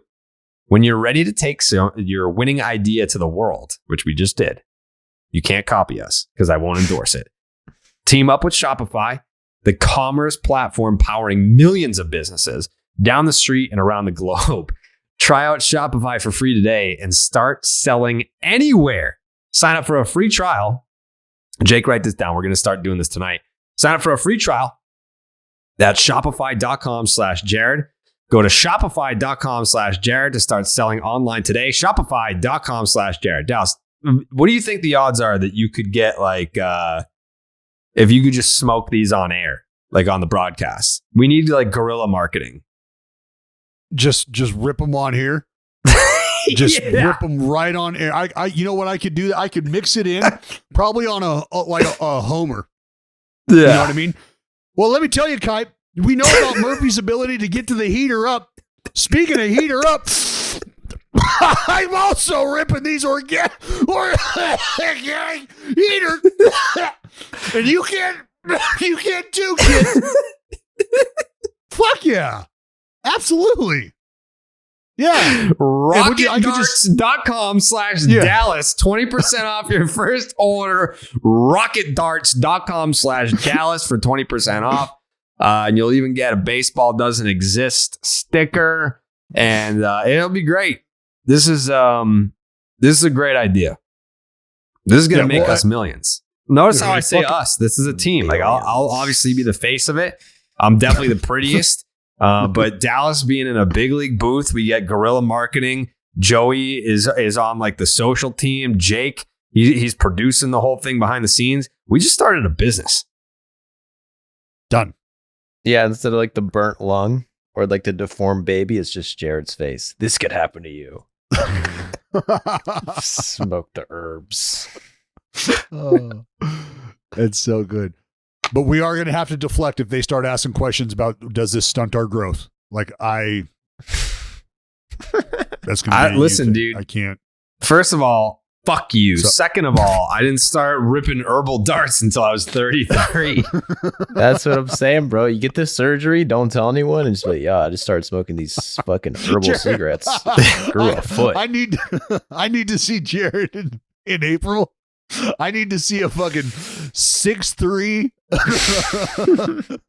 Carrabis with a pack rolled up in his white tee, one behind the ear and two in the mouth. That's what I need. So what we need to address with the herbal cigs is like when you smoke them. I haven't looked into the health risks at all. I'm assuming that because it's not tobacco, it is a healthier alternative, which is why like actors would use them if they want it to look like a cigarette. But it still tastes like shit. Like I can still taste them in my mouth right now. That's like saying, just huffing is a safer alternative to drinking fuel. For sure. It's just breathing it probably a little safer than actually drinking it. Neither great though, Mm-hmm. Like we could. That's fair. I don't know. So we need a healthy alternative that tastes good. Yeah, let's team up with some of our sponsors. Because at the end of the day, let's face it. Let's face it. Smoking cigarettes looks cool. It just does. That is a tried, proven fact. So we need cigarettes that when you smoke them, you still look cool, but you don't smell bad, and you're not putting yourself at risk. See, I've had a thing where it's not the smoking, it's I believe the inhalation, the exhale. Like those it's sexual. Those are just saying it's it's kind of sexy. It's like, but if you could chew, why can't you like a chewing gum? Where every 25 whatever chews, no, this release. Idea. I got cigarettes. I don't know. Cigarettes, dude. I don't know. Catching cigs. Speaking of catching cigs, Wilson Contreras. Yeah. This isn't because this signifies the change. The end of an era. It is. Yeah. It's the end of an era. It's the end of a very special era. And you know what I think is cool is that he will now have Adam Wainwright to kind of take him down the road and leave that impression. I mean, you got to know that Yachty's in his ear. Like that's a thing. Am I crazy or did Waino not retire? He's back. No, he's back. He's back? Did he he's back. unretire? Because I thought he was. What was like all the shit with him and Pujols and Yachty? They were kicking it around. He's back. Yeah, but they like took them out of the game together. It was like a whole send off. Like usually you do that for someone that was retiring, not because he's old. Well, it's because you understand the relationship between those three. So yeah, they've been together for a long time, but it's like, they are retiring. They're the ones that deserve do it because one of them's not. Well, you know what? I'm sorry. You're not retiring today. So keep your fucking ass for. No. Yeah, you're just old. That doesn't make you special. Yes, with those two, it does. Well, now it's going to be weird when he announces that it's his last season and they want to take him out of a game early to give him a standing ovation. It's like, bitch, we already gave you one when you fucking tried to take the spotlight from Yachty and Pujols. It's because those are like that trio. Like, come on. That's like Posada and Jeter and Mo and it's fucking Christmas, for fuck's sake. It's not Christmas yet, dude. It's fucking Christmas, man. Fucking evil Christmas troll. Give Bueno. He's pitching for America. He's representing our country, bro. Like, you shouldn't be talking crap. Well, why you? Is he really pitching the World Baseball Classic? Yeah. Have you seen the roster for that? Yeah, and you just called him a fucking communist. Unbelievable. I'd never say that. Well, not about Wayne. Yeah, basically. This is going to come off like I don't like Adam Wainwright. I love Adam Wainwright. It's already coming off no, like that. No. You said what you said. I'm a fan. A communist fuck who's selfish and wanted to steal the spotlight from Albert Pujols. I would never say that. That richity fuck is exactly what you said. I do feel that way. He did try to steal the spotlight from Yachty and Pujols. That's a fact. See, that's an inaccurate assessment. No, it's not.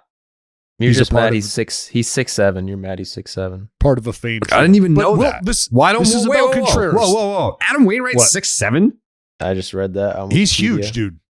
Then why do people blow Aaron Judge for being 6'7" when Adam Wainwright was 6'7" first? That's what I'm saying. Why aren't the Giants going after Waino now? Well, why are we talking? I mean, fucking Richie. On the Giants, I'm like, was 6'7" before they were. Yeah, I feel like Richie Sexton was 6'6". Don't look that up. That. Was he? I heard he's Richie Sexton. I got to tell you, that was one of the most. It was just one of the weirdest looking at bats that I ever had, like facing Sexton, because he's fucking massive, and I legit expected him to have a telephone pole in his hand. Like there's. I thought you guys were gonna say something wrong. Like it just. So it looked like he was using like his little brother's bat. Like his whole career, he was stuck using his little brother's bat because there was never how big was his pole? A bat made for him. How big was he? How tall is Richie Sexton? He's 6'8". 6'8", you fucking idiot, Dallas. Told you. Oh, you're 6'7". Oh, you're 6'8". Dude, put some respect on Richie Sexton's name. He's 6'8", dude. He was 6'8" before any of these guys were 6'7". Yeah. That's fair. Yeah. Richie Sexton is the original abnormally tall dude in baseball. What about the big unit? Was he 6'10"? He fucking 7-footer. No, he's like 6'10", 6'11". He's like 6'10". But there was there's a 7-footer. Imagine having Randy Johnson take your wedding photos. Oh boy, that'd be so dope. That would be sick. Does he do weddings? He does like nature shots, right? Well, I was going to say he does nature and he does sporting events. I was going to say, could you imagine like hoofing it to some like going to Antarctica? Like there's a migration of some rare fucking snowbird every 80 years or whatever. And you're hunkering down and you hear somebody coming down the fucking mountain next to you. You're like, fucking really? Like I'm in Antarctica right now. How does this? And it's Randy Johnson. He's like, hey. Randy Johnson. Hey, Hall of Famer. Here for the snowbirds. Like, yeah, but you're fucking 7'12" right now, like in polar bear country. What the like? That would just be. You know what's crazy about Randy Johnson? If Randy Johnson were, let's just say, 6 feet even, I think in the way that with what he does with photography, the way he dresses, the way he looks. I bet you he could just roam around life without anyone recognizing him. It's because 100%. He's 6'10". There, it's like, yes, is that Randy Johnson? If he were 6 feet and just blends in with society, I bet you he could shoot whatever event he wanted and no one would fucking know. Well, that's the curse of big ass people. Like you look at big ass people and you're like, you're something, right? Like I don't even know. Like, but I gotta look at. I'm gonna consume you longer here because you're fucking huge. You're just big as fuck. What do? You do something, and I think that's where like your brain goes. So you're like, oh, well, so now naturally big person, you've looked at him, you've seen him. Like, oh, am I crazy or did you go to Mariners fantasy camp or did he go to A's fantasy camp? Why the fuck did you guys cross pollinate? He came to A's camp to talk to AJ Puck.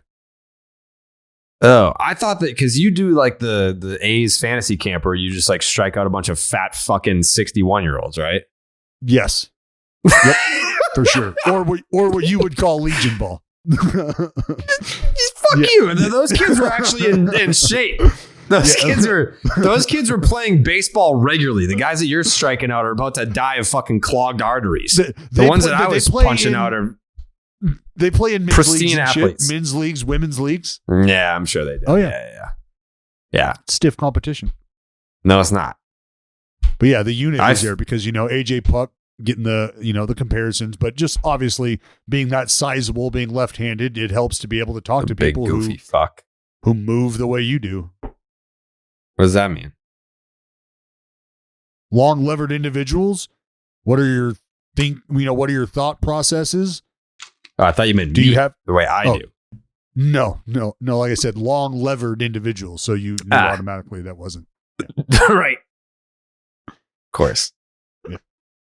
Any other thoughts on Wilson Contreras? Are you just going to suck Adam Wainwright's cock a little more?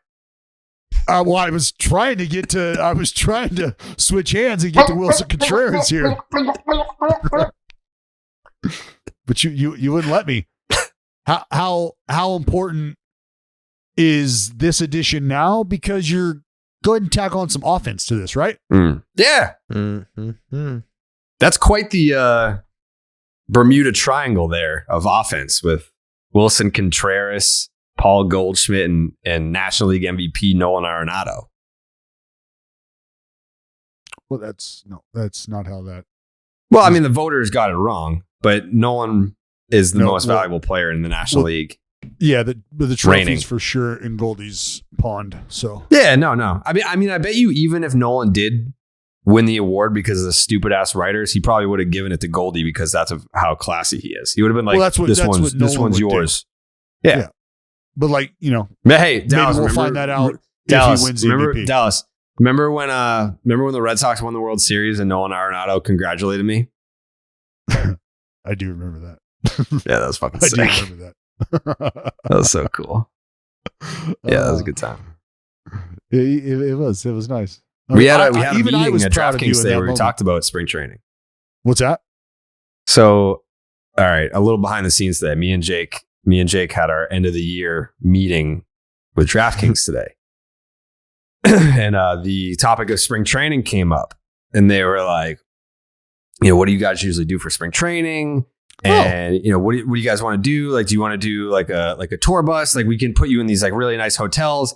And I was like, put my hand out. I was like, listen. So here's the thing.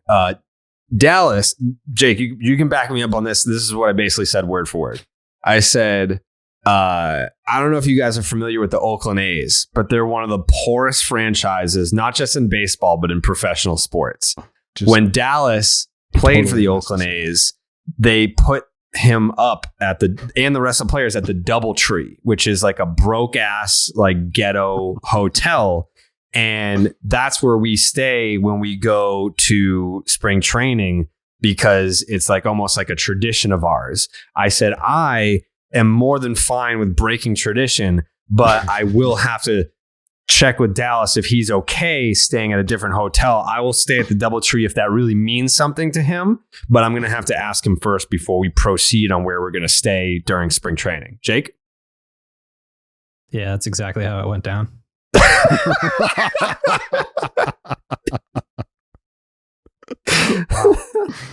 I mean, I don't know that they needed that full background, but yeah, no, I think that to explain why we would choose such a shitty hotel over what they're offering, which is a very great, very nice hotel. Yeah, Cookie's great. But yeah, they were offering to have us stay at a really nice hotel, and I had to be like, let me check with Dallas to see if we're going to stay at this piece of shit first. I know he's a sentimental guy, so I want to make sure that where we're staying isn't going to hurt his feelings if we don't end up staying there. I was just trying to stay humble, stay hungry, stay humble, stay hungry. That's what we're doing out here. I'm glad to hear that. But yeah, we did have that talk. It's nice to know that spring training is already on the brain. It's December. That's right. We're in a great place right now. DraftKings is they've just got it figured out. Like they're like, all right, listen, let's map out the entire year, which is much greater than let's figure it out 5 days out. Like I feel like, mapping out the entire year this early, that's not even 2023. And we have a pretty good idea of what our 2023 is going to look like. I know it's a little off topic, but Seattle is the host of the All-Star game in 2023, which we will be there. I hope that our relationship with DraftKings is long enough for us to be a part of the All-Star game at Fenway Park, Dallas. It should be at 2025 or 2027. I hope it's 25. By 27, how fucking old will I be? I just want an All-Star game at Fenway in my 30s. Like, I don't want to be like fucking 47, be like, fucking yeah, dude. All-Star. Like, I can't. Like, give me. Don't see. Are you really married to it? Are you really married to it? So I even like, I laid this out today. I was like, I want to work my balls off through my 30s. And then once I hit 40, gone. You'll never see me Buy the again. Red Sox. Buy the Red Sox. The Light Group. Me and Pat Light are probably interested in buying the Boston Red Sox at some point. Patty, but yeah, that's Pat Light. You know Pat Light. I do. He was he struck out my Minnesota Twins legend. Yeah, he did. But yeah, that's the plan. I want a Red Sox All-Star game, but we'll be in Seattle. We need to figure out a way because we did like the boardwalk. Man on the street video, and Dallas wasn't there because Dallas was still traveling with the A's. We need to go to the A's and be like, hey, that last series before the All-Star break, like, can I get that off? We need to get you there early so we can just like do a bunch of shit in Seattle.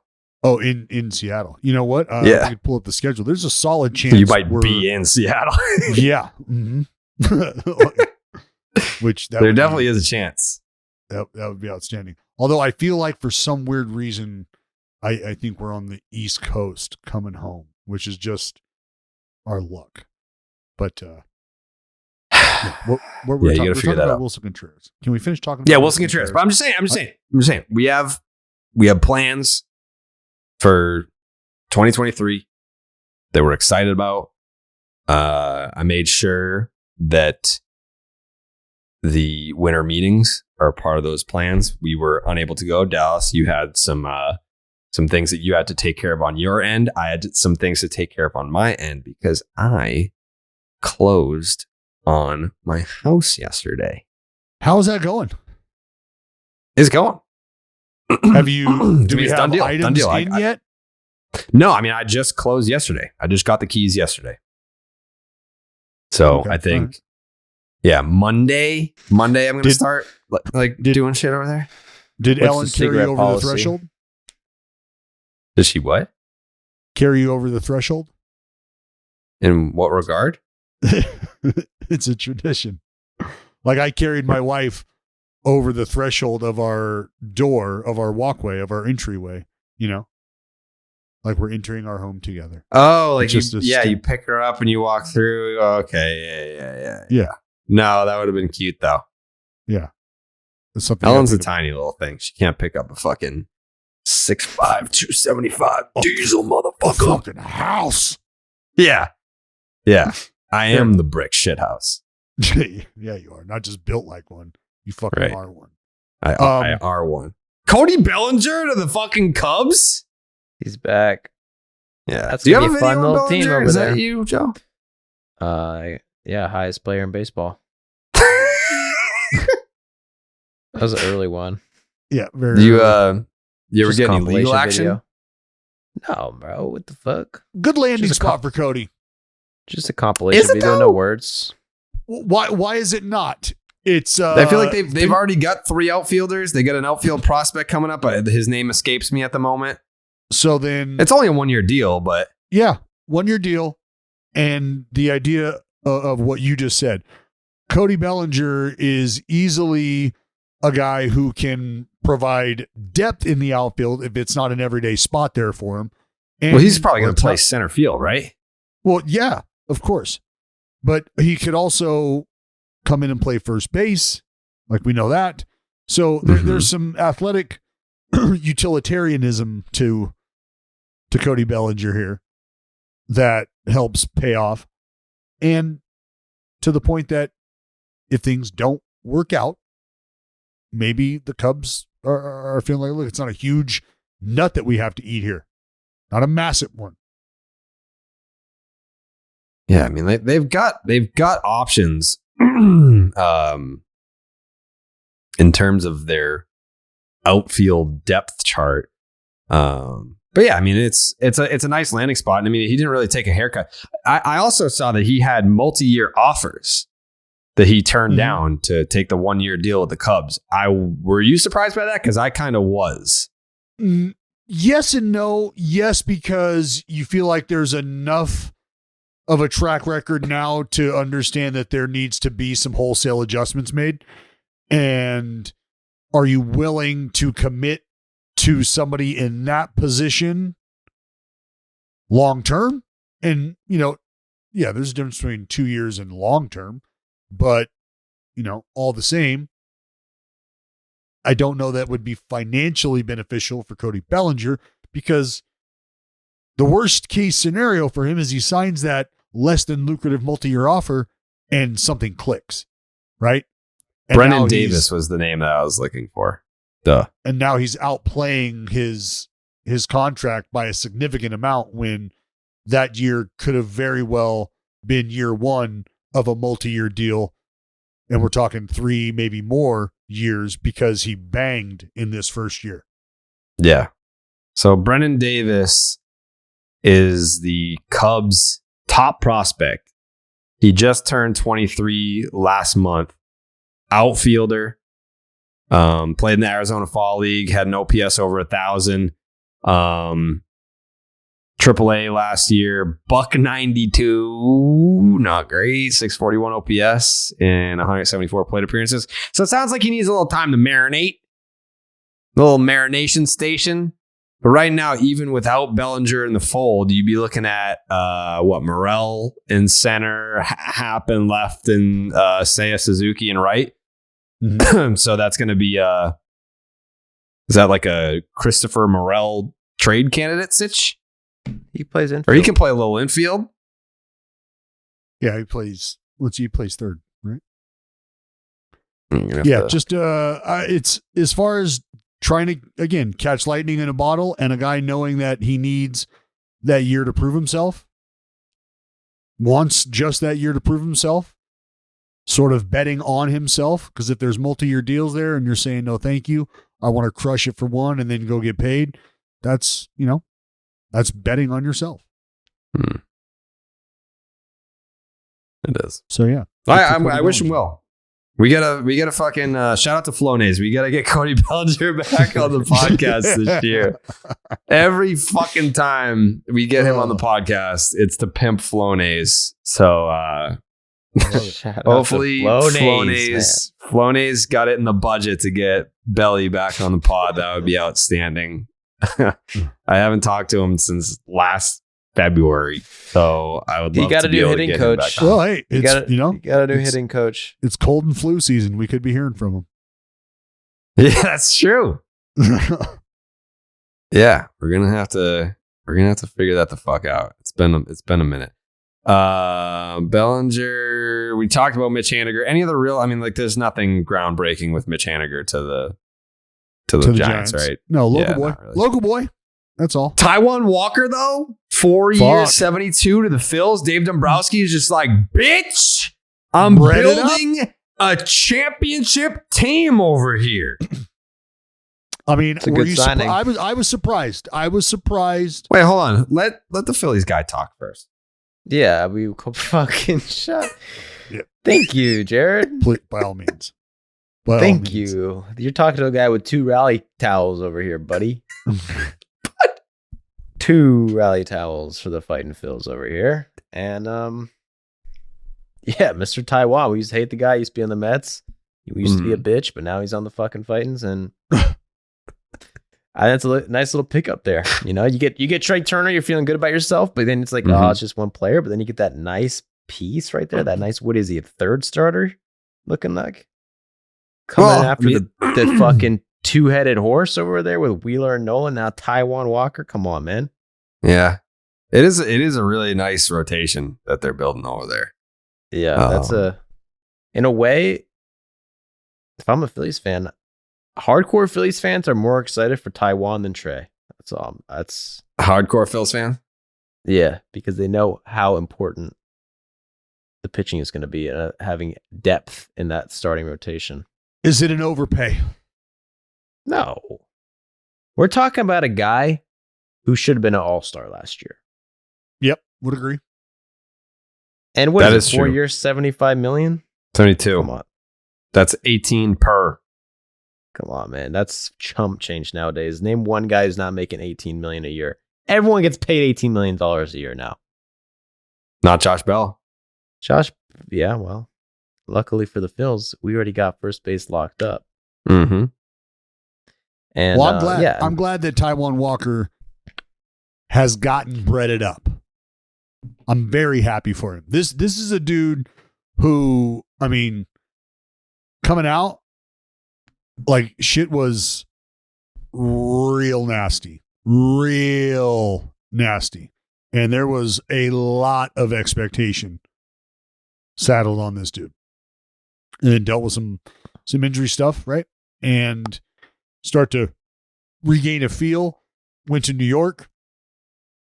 Is, in my opinion, a benefactor of having guys that you're working with every day expecting a certain level of greatness out of themselves and out of everybody else involved, right? Like, you don't go to work every day with guys like Jacob deGrom and Max Scherzer and watch the work they're putting in and watch them bring everybody else's work ethic up a notch or two and not think that that's not going to have an impact. That's why shit like that is so important. If you're able to cultivate those things and as a player, if you're able to buy into those things, these are some of the payouts, quite literally the payout of what it means to learn at the big league level. We're talking about a guy who's been around since 2012, 13, 14, somewhere in that window. damn near.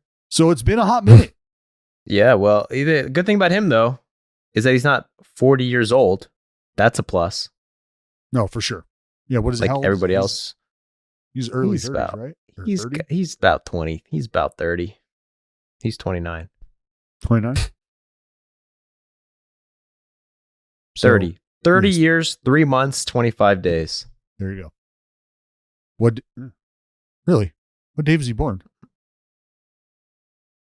I mean, come on, man. That's personal. I'll tell you if you really want me to. Yeah. Well, I'm just doing the math in my head. So he's a Leo. We're close to the same birthday. Augie, buddy, August 13th. That's my birthday. Holy fucking shit.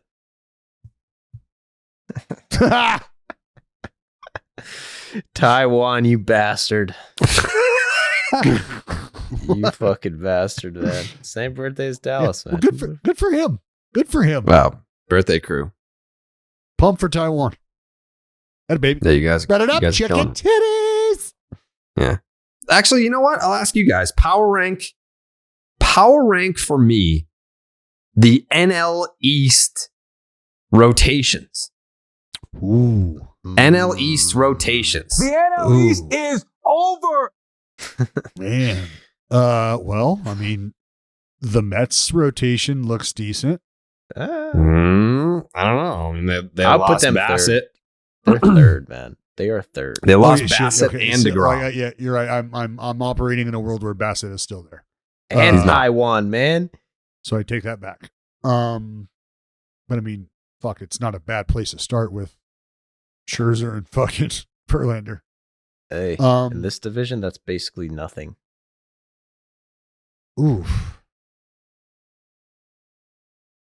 I mean, Braves and Bills. Braves I think- are strong. Braves I think- factoring in Soroka being back. I mean, if that's the case, there's some depth there. Yeah. I mean, that's.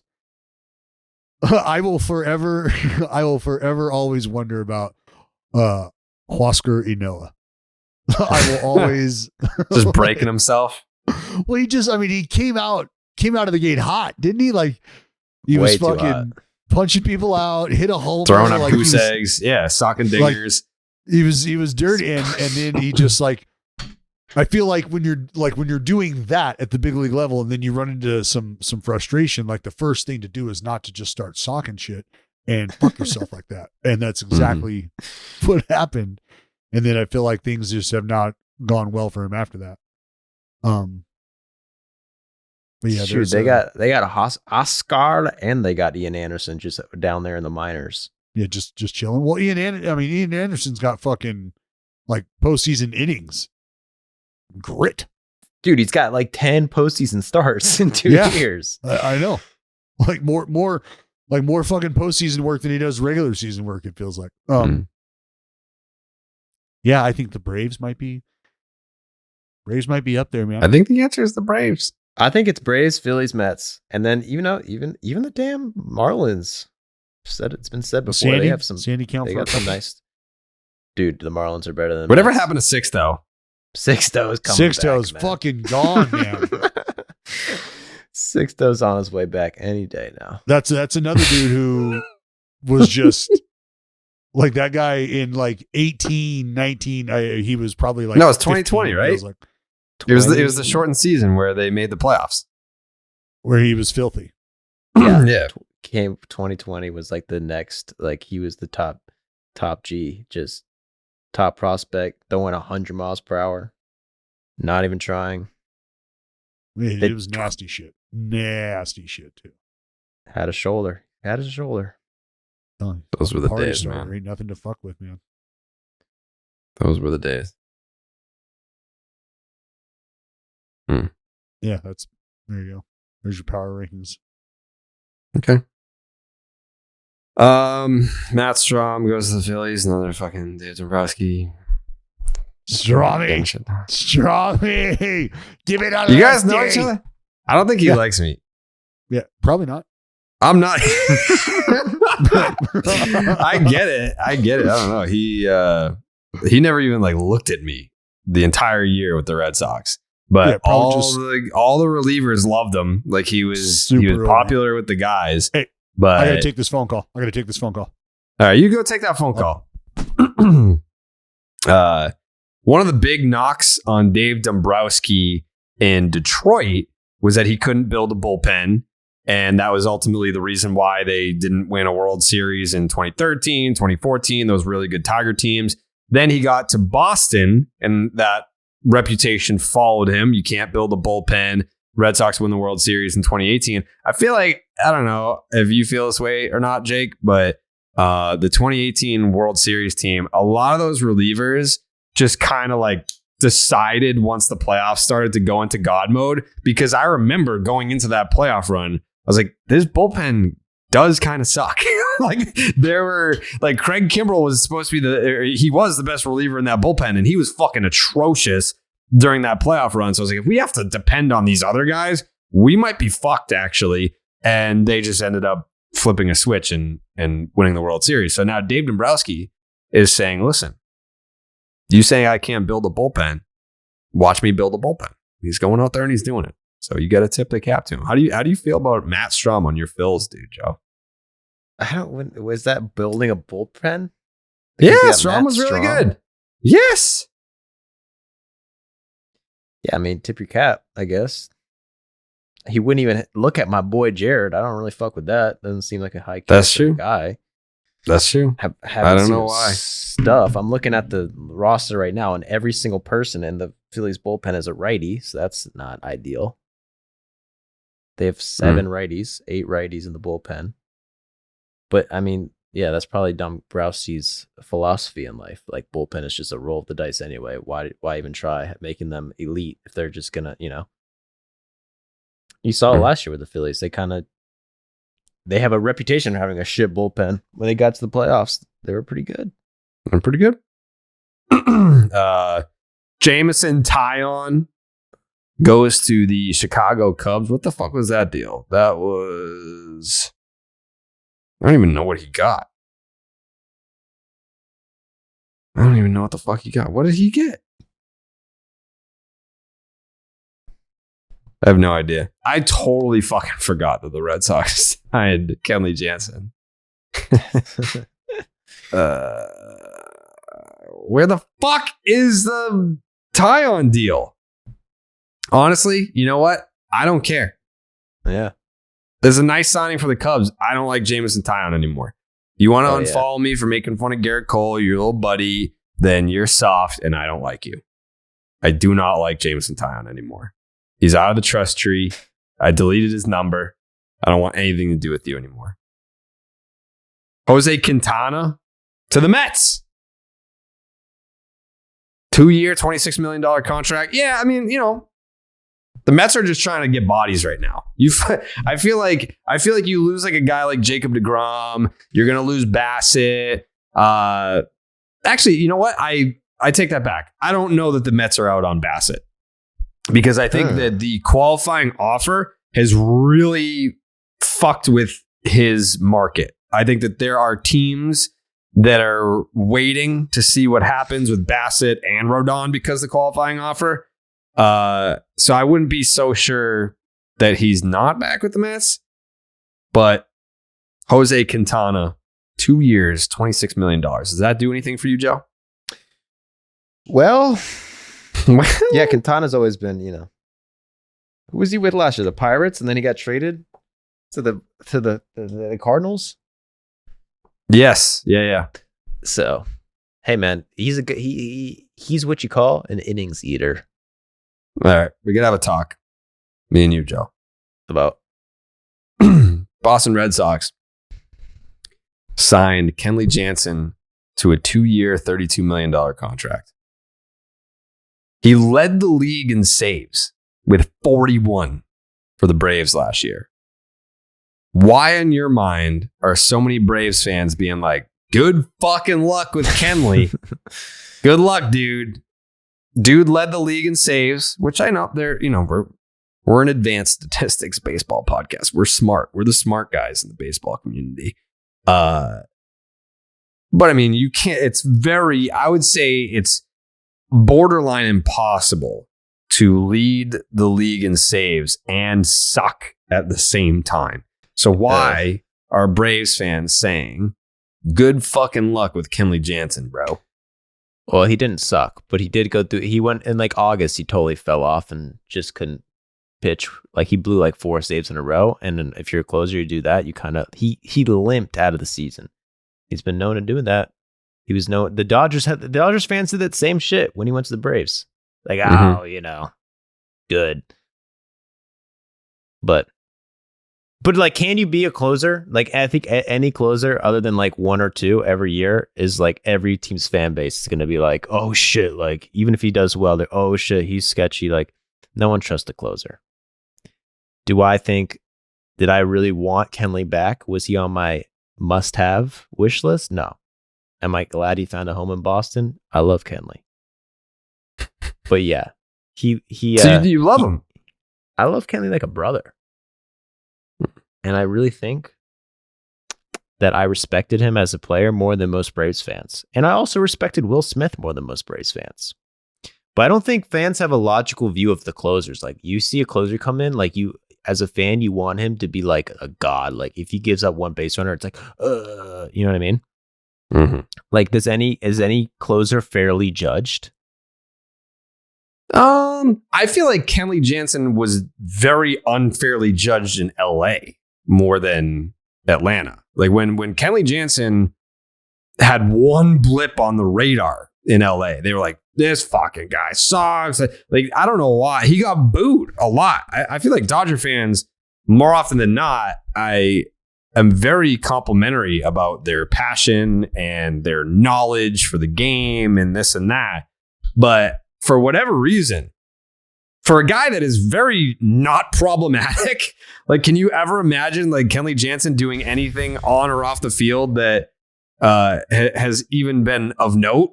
Like, it's not like he's like, I don't know that he's a super great guy, but he certainly isn't someone that deserves like a rain of boos for like blowing a save here or there.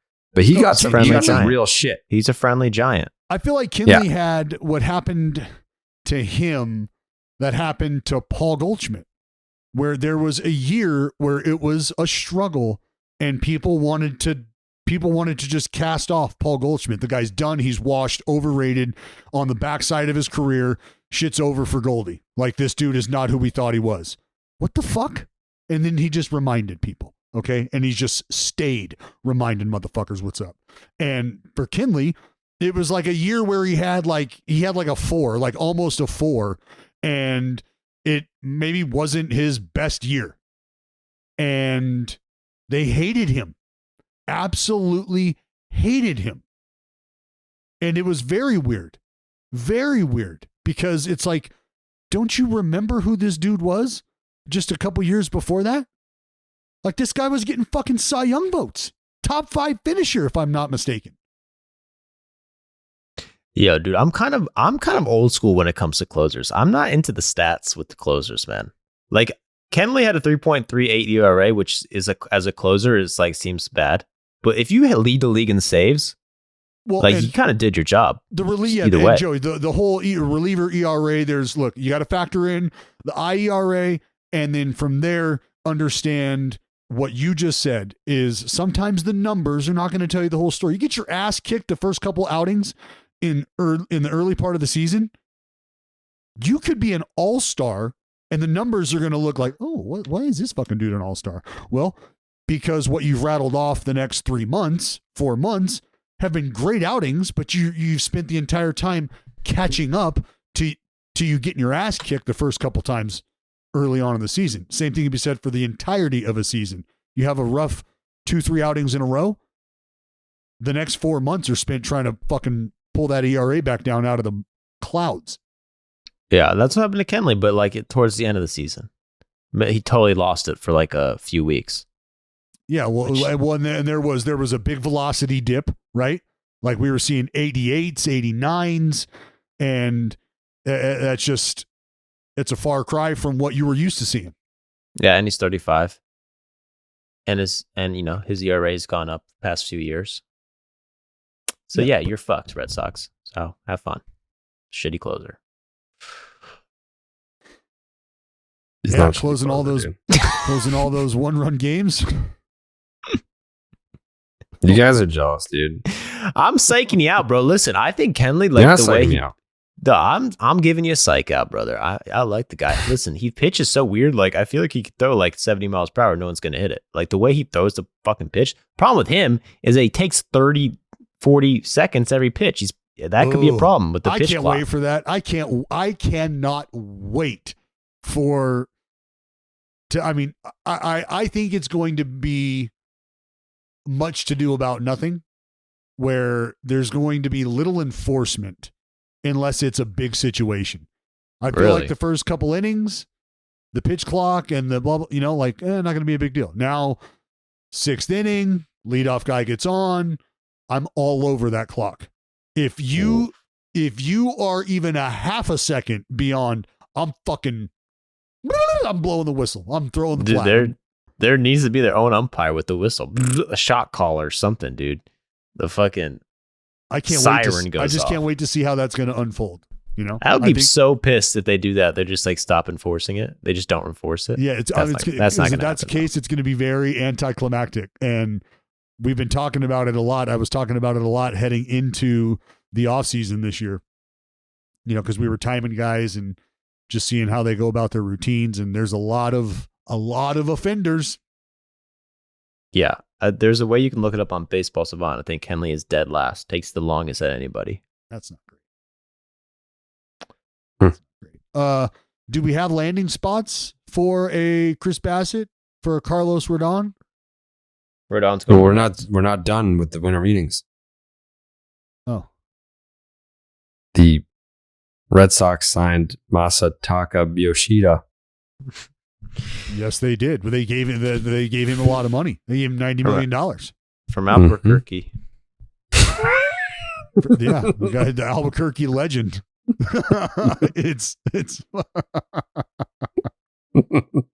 it's fucking Walter, Jesse, and Masataka. Masataka Yoshida. Buddy, it's just a ploy. They're trying to get a Japanese guy so they can get Shohei next year. They're like, look, remember? That's what they're doing. You used to be in the same league. Yeah, they're doing it. Man. What a fucking that ESPN article was so disheartening to read. What an act. Which article? The one where it's like the headline was basically like, "What the fuck are the Red Sox doing?" No words. 1,000 words on no words. Yeah, there are no words to describe how fucking stupid this was. I mean, We're a joke, dude. I'm not hiding from that fact. The Red Sox are a joke of an organization right now. We are the clown shoes of baseball. how did we get here? I literally Ever said since that. LeBron ruined it. LeBron bought him. And you know what he said? Oh, is this ownership running this thing into the ground, Jared? Yeah, It's yeah. LeBron. I think that we'll know for sure if they do or don't pay Devers. If they don't pay Devers and they trade him this year, then that's just a precursor to them selling the team. But many people are saying that not being able to lock up Xander is a precursor to not re-signing Devers. No. Yes. No. yes. A lot of people No. are saying they're doing it to get Carlos Correa. They're definitely You realize that nothing would be sweeter for me than to have Carlos Correa playing shortstop for your Boston Red Sox. Nothing would be fucking sweeter, Jared. You know what? You know what I have here?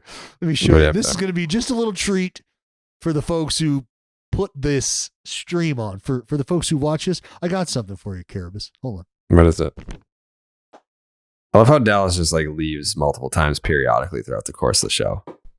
Sometimes He's just like, yeah, we're doing a show, but like, be right back. Hey, no, Here I'm he right, comes. I'm right here. He's getting There you a he is. gift. Right here. What is it? What do you got? I have here a Bowman. Oh, what is that? Oh, it's that actually. If you're like an OG fan, like that could actually go for that. That's memorabilia. Oh, right yeah, there. this is big time memorabilia. Big time. So This thing's if you're autographed. watching at home, Dallas is holding a Carlos Correa. Was it dugout mug or? Name we don't need to speak of. Okay. It was not dugout mugs. Okay. It is a bat that is a mug. I love the that folks at dugout mugs. That has Carlos Correa's Chris is the name and signature and his face engraved on it. And if you recall the 2019 Spikes Up tour, it was actually the day that we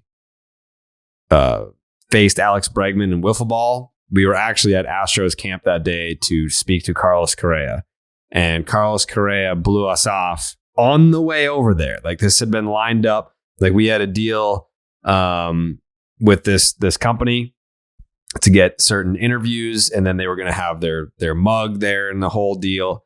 And we just get a message from him being like, "Nah, I'm good." And it was because KFC, Kevin Clancy, did a video making fun of him for proposing after the Astros won the World Series.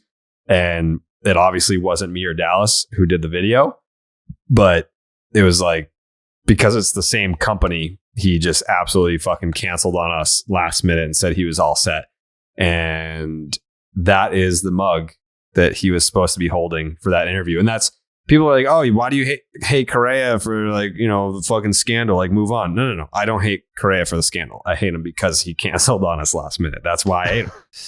Why was he supposed to hold the mug of himself? It was part of the ad Sponsor? deal. Yeah, sponsor. Oh, sellouts. Paying bills. Scumbags. Mm-hmm. Paying bills. Yeah. Yeah, but that's But they available. can be. That's available. That's That exists. available. I've got the 101. That's crazy. Yeah. I didn't know that was, you never told me that you had that. Well, I honestly, it was one of those things where like when I got home and I unpacked everything, I was like, "Oh, I fucking had this." I'll be honest. I don't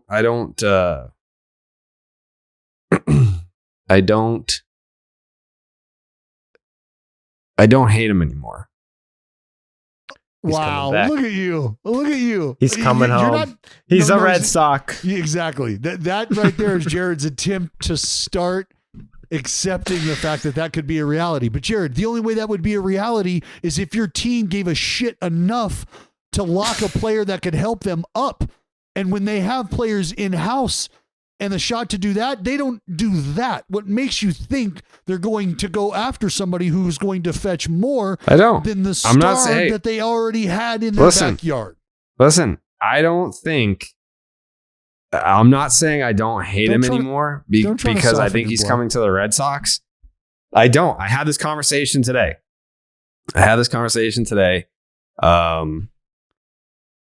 Basically saying, like, I'm not going to start the Twitter campaign to sign Carlos Correa because I don't need to look like an idiot twice.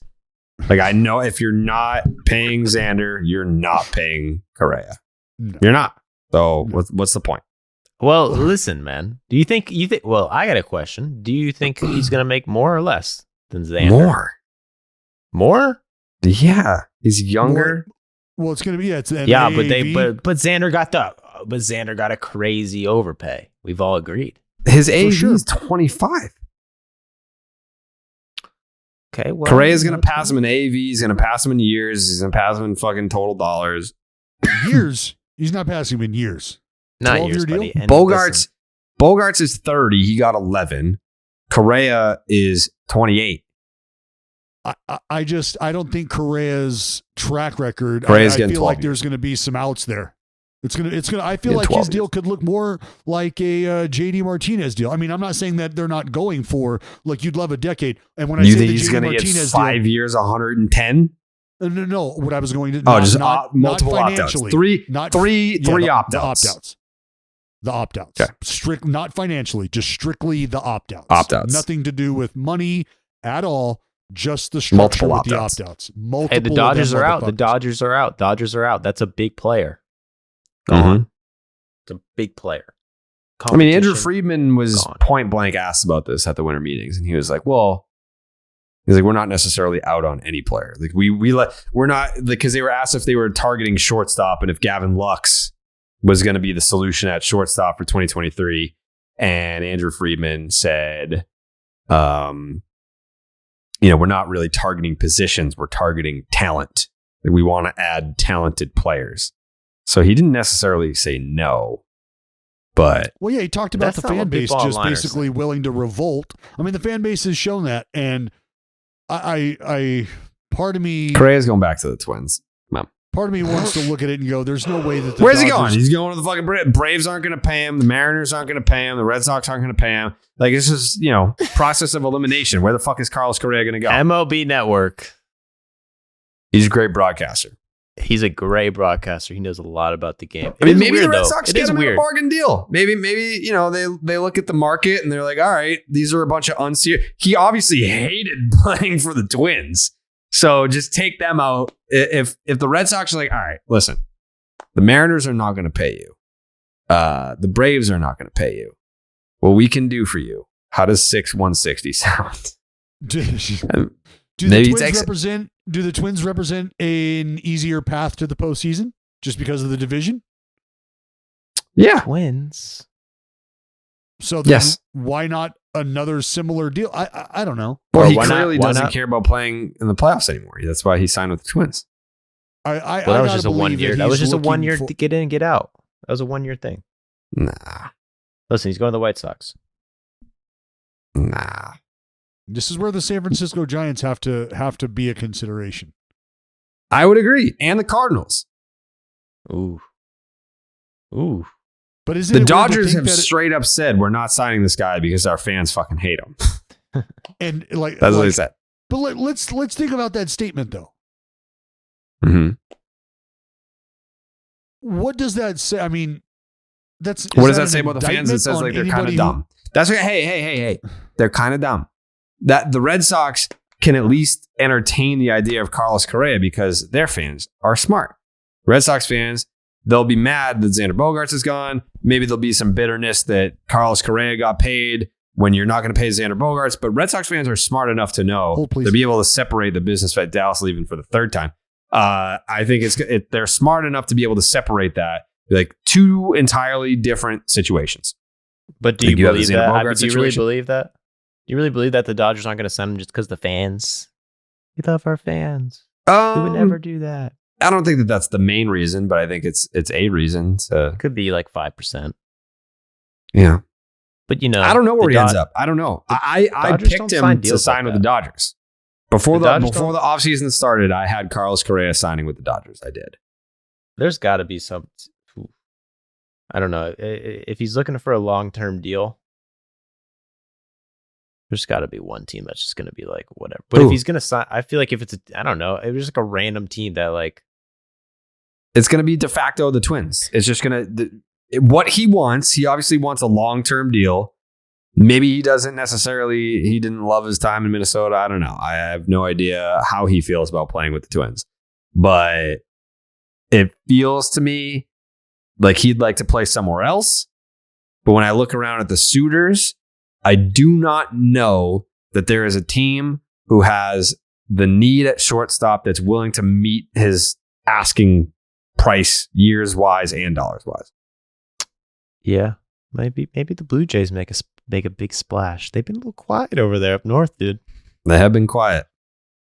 Yeah, move over, Bo. Scoot over, Bo. I mean, Bo. There are obvious complaints about Bo Bichette's defense, where Carlos Correa is a very good defensive shortstop. I don't know that I would. Like, I still love Bo Bichette. Maybe put him at second base? Like, what do you do with Bo, bro? Put him at second. You put him at second base? Hell, wow, that's what I would do. No, I mean, he's built like a second baseman. Yeah, he is. Yeah, he is. Can we mute Dallas somehow? He's like having a full-on phone conversation right now. I feel like I'm listening in on something that I shouldn't be listening to. Yeah, I just crazy. What are they like? Who's in on him? Who's in on him? What are they saying? Like, what is the Athletic saying? Well, these are the potential suitors. Like, I don't even know. It could be like anyone. I haven't heard any big rumors. Like, ooh, he's the fucking Dodgers, or I guess we did hear about the Dodgers. The Nationals are checking in. I don't know. I'm trying to check in on Tom Brady's show, though. For being honest. You want in-depth football talk straight from future Hall of Famers Tom Brady and Larry Fitzgerald? Well, let's go. Every Monday on Let's Go, a SiriusXM podcast with Tom Brady, Larry Fitzgerald, and Emmy award-winning journalist Jim Gray. Hear championship perspective on the trending topics on and off the football field. Get expert analysis on the latest NFL action and find out what it takes to win 7 Super Bowl rings. It's 5-time Super Bowl MVP Tom Brady and 11-time Pro Bowler Larry Fitzgerald at the microphone and unfiltered. If it's on their minds, it's on Let's Go. Plus, all season long on Let's Go, hear the best guests in the podcast world, from Oprah and Snoop Dogg to today's NFL stars. Listen to Let's Go with Tom Brady, Larry Fitzgerald, and Jim Gray every Monday night through the 2022-23 football season on Stitcher, Pandora, or wherever you get your podcasts. All right. That's pretty much it. I think we went through the entire winter meetings as far as what happened, what went down. It was like we were there. It was like we were there, bro. Did something else happened, though? Something else happened. No, I feel like something. We already talked about it. Aaron Judge? No, not the Judge. Oh. No, I feel like something in the game, not necessarily player specific. What am I thinking about? Damn. What's it? The rule change bases got bigger. They're using different size bases. The baseballs. Major League Baseball using multiple baseballs, huh? Mm-hmm. All that. Wait, let me see. Hold on. I mean, I was going to ask Jake to go back. This is from the ESPN thing. This is just me and Jake talking. ESPN's Kylie McDaniel on new Red Sox outfielder Masataka Yoshida. According to 10 sources he spoke to, they all thought the Red Sox overpaid by a hefty margin. One executive went as far as to say, "We thought he was worth less than half of what they paid." Oh my God. They don't know jack shit, dude. Oh my. So we're talking about what should be a 5 for 40. Maybe 5 for 35 is 5 for 90. They said the same shit about Shohei, bro. Pour the foundation for that statue in Pawtucket right next to Fresney. The Red Sox have lost their fucking mind and are currently losing their fan base. Why? What the fuck is going on in Boston? They don't deserve. I don't believe these sources.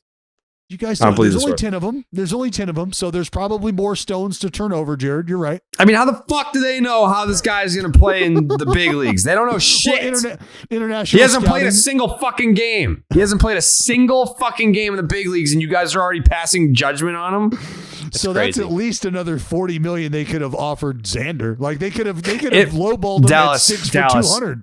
They lowballed him at 6 for 200, and they couldn't do that. Put it this way: if this poor bastard is not good at baseball, so help me God, you will never hear I'll burn it to the ground. The whole thing. The whole thing. Town like Boston. He has to In a be town good at like baseball. Boston. Oh, those Boston people. Those racist fucks. They're going to be all over that guy. Shots fired. They got a fuck is reputation. wrong with you, dude? They got a reputation. Joey's hurling batteries himself. There is racism in every city. Oh my God. I heard To about single Boston's out the worst. Boston feels incorrect. Well, that's not right. Well, I don't care. I never been. I don't know. I never been. I've never been. Wow. I can't call it. I can't call it. You just And did. I'm not that they would treat me bad. They'd probably love me over there. But some other people, I don't know. Like I said, I've never been. Poor fans. The fucking Bostonians catching are just strays. taking it on the chin right now. Mhm. It's tough. It's tough. It's all right. Hey, look, you went through a little bit of a lull, from like what? 09 to 04, right? So you're used to these things. Don't know that you'll be around for the bounce back, but hey, come on. You'll always have 04 and 13 and 18 or whatever it is. Mhm. Come on. You're fine. Beautiful ballpark.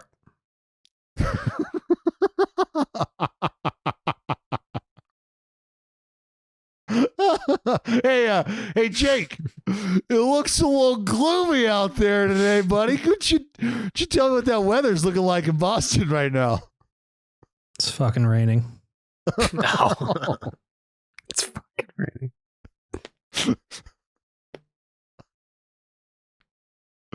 Man. Hey. It's still the off season. You know what I mean?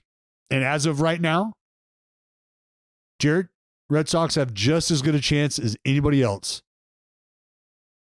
to win the World Series. Right That's now, just as we statistically stand not right true. now, everybody's record. That's not the true. same. Yeah, but it's just not true statistically. Yeah, let's give our World Series predictions. Let's go. I don't have the Red Sox winning the World Series. Really? I'm willing to plant that flag now. Sox and 6. Oh man. Oh, somebody! I hear sirens. Somebody coming to lock up that fucking Boston front office for the criminal activity that's going on. I hate to see that, Jared. They are. It's assault on the fans. Like not criminal activity. Look. If anybody understands the business of baseball, I do. I'm not faulting the front office at all. It just feels like these are times that are a changing that I don't know the Red Sox fan base was ready to set their watches for. It's like, yo, we can do an hour forward, an hour back.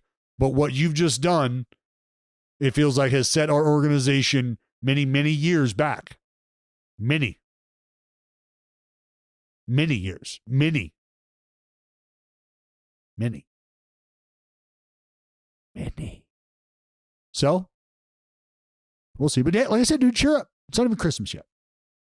You know, your present could be right around the corner. Mm-hmm. Mm-hmm.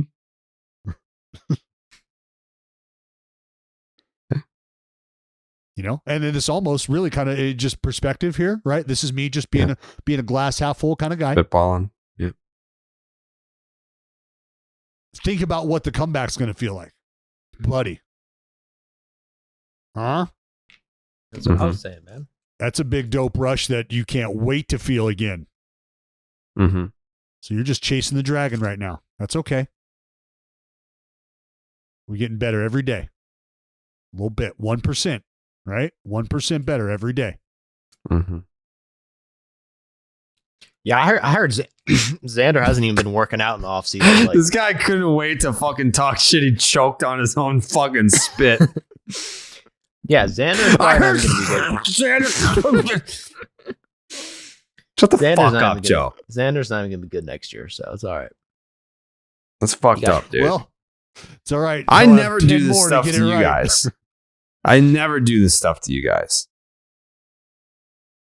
No, we're just talking ball right now. And it's unfortunate that, the Red Sox happen to be at the epicenter of what Whenever the I baseball send world a is kinda text and if I start a text message and I say, I wanna, my phone knows to autofill the third word as die. That's where we're at. Sure. Yeah.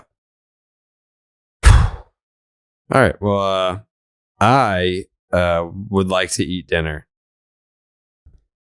because I have to do a whole nother 2 hours just on that in about an hour and 10 minutes. Oh, You should get a bite to eat, man. I'm gonna Maybe get. lay down? I'm gonna get some dinner. Maybe I'm later. gonna get some You got- dinner. Head on into that cellar, grab yourself a nice box of chalky milk and warm up them tendies. And everything's gonna be all right. Rockabye. Wow.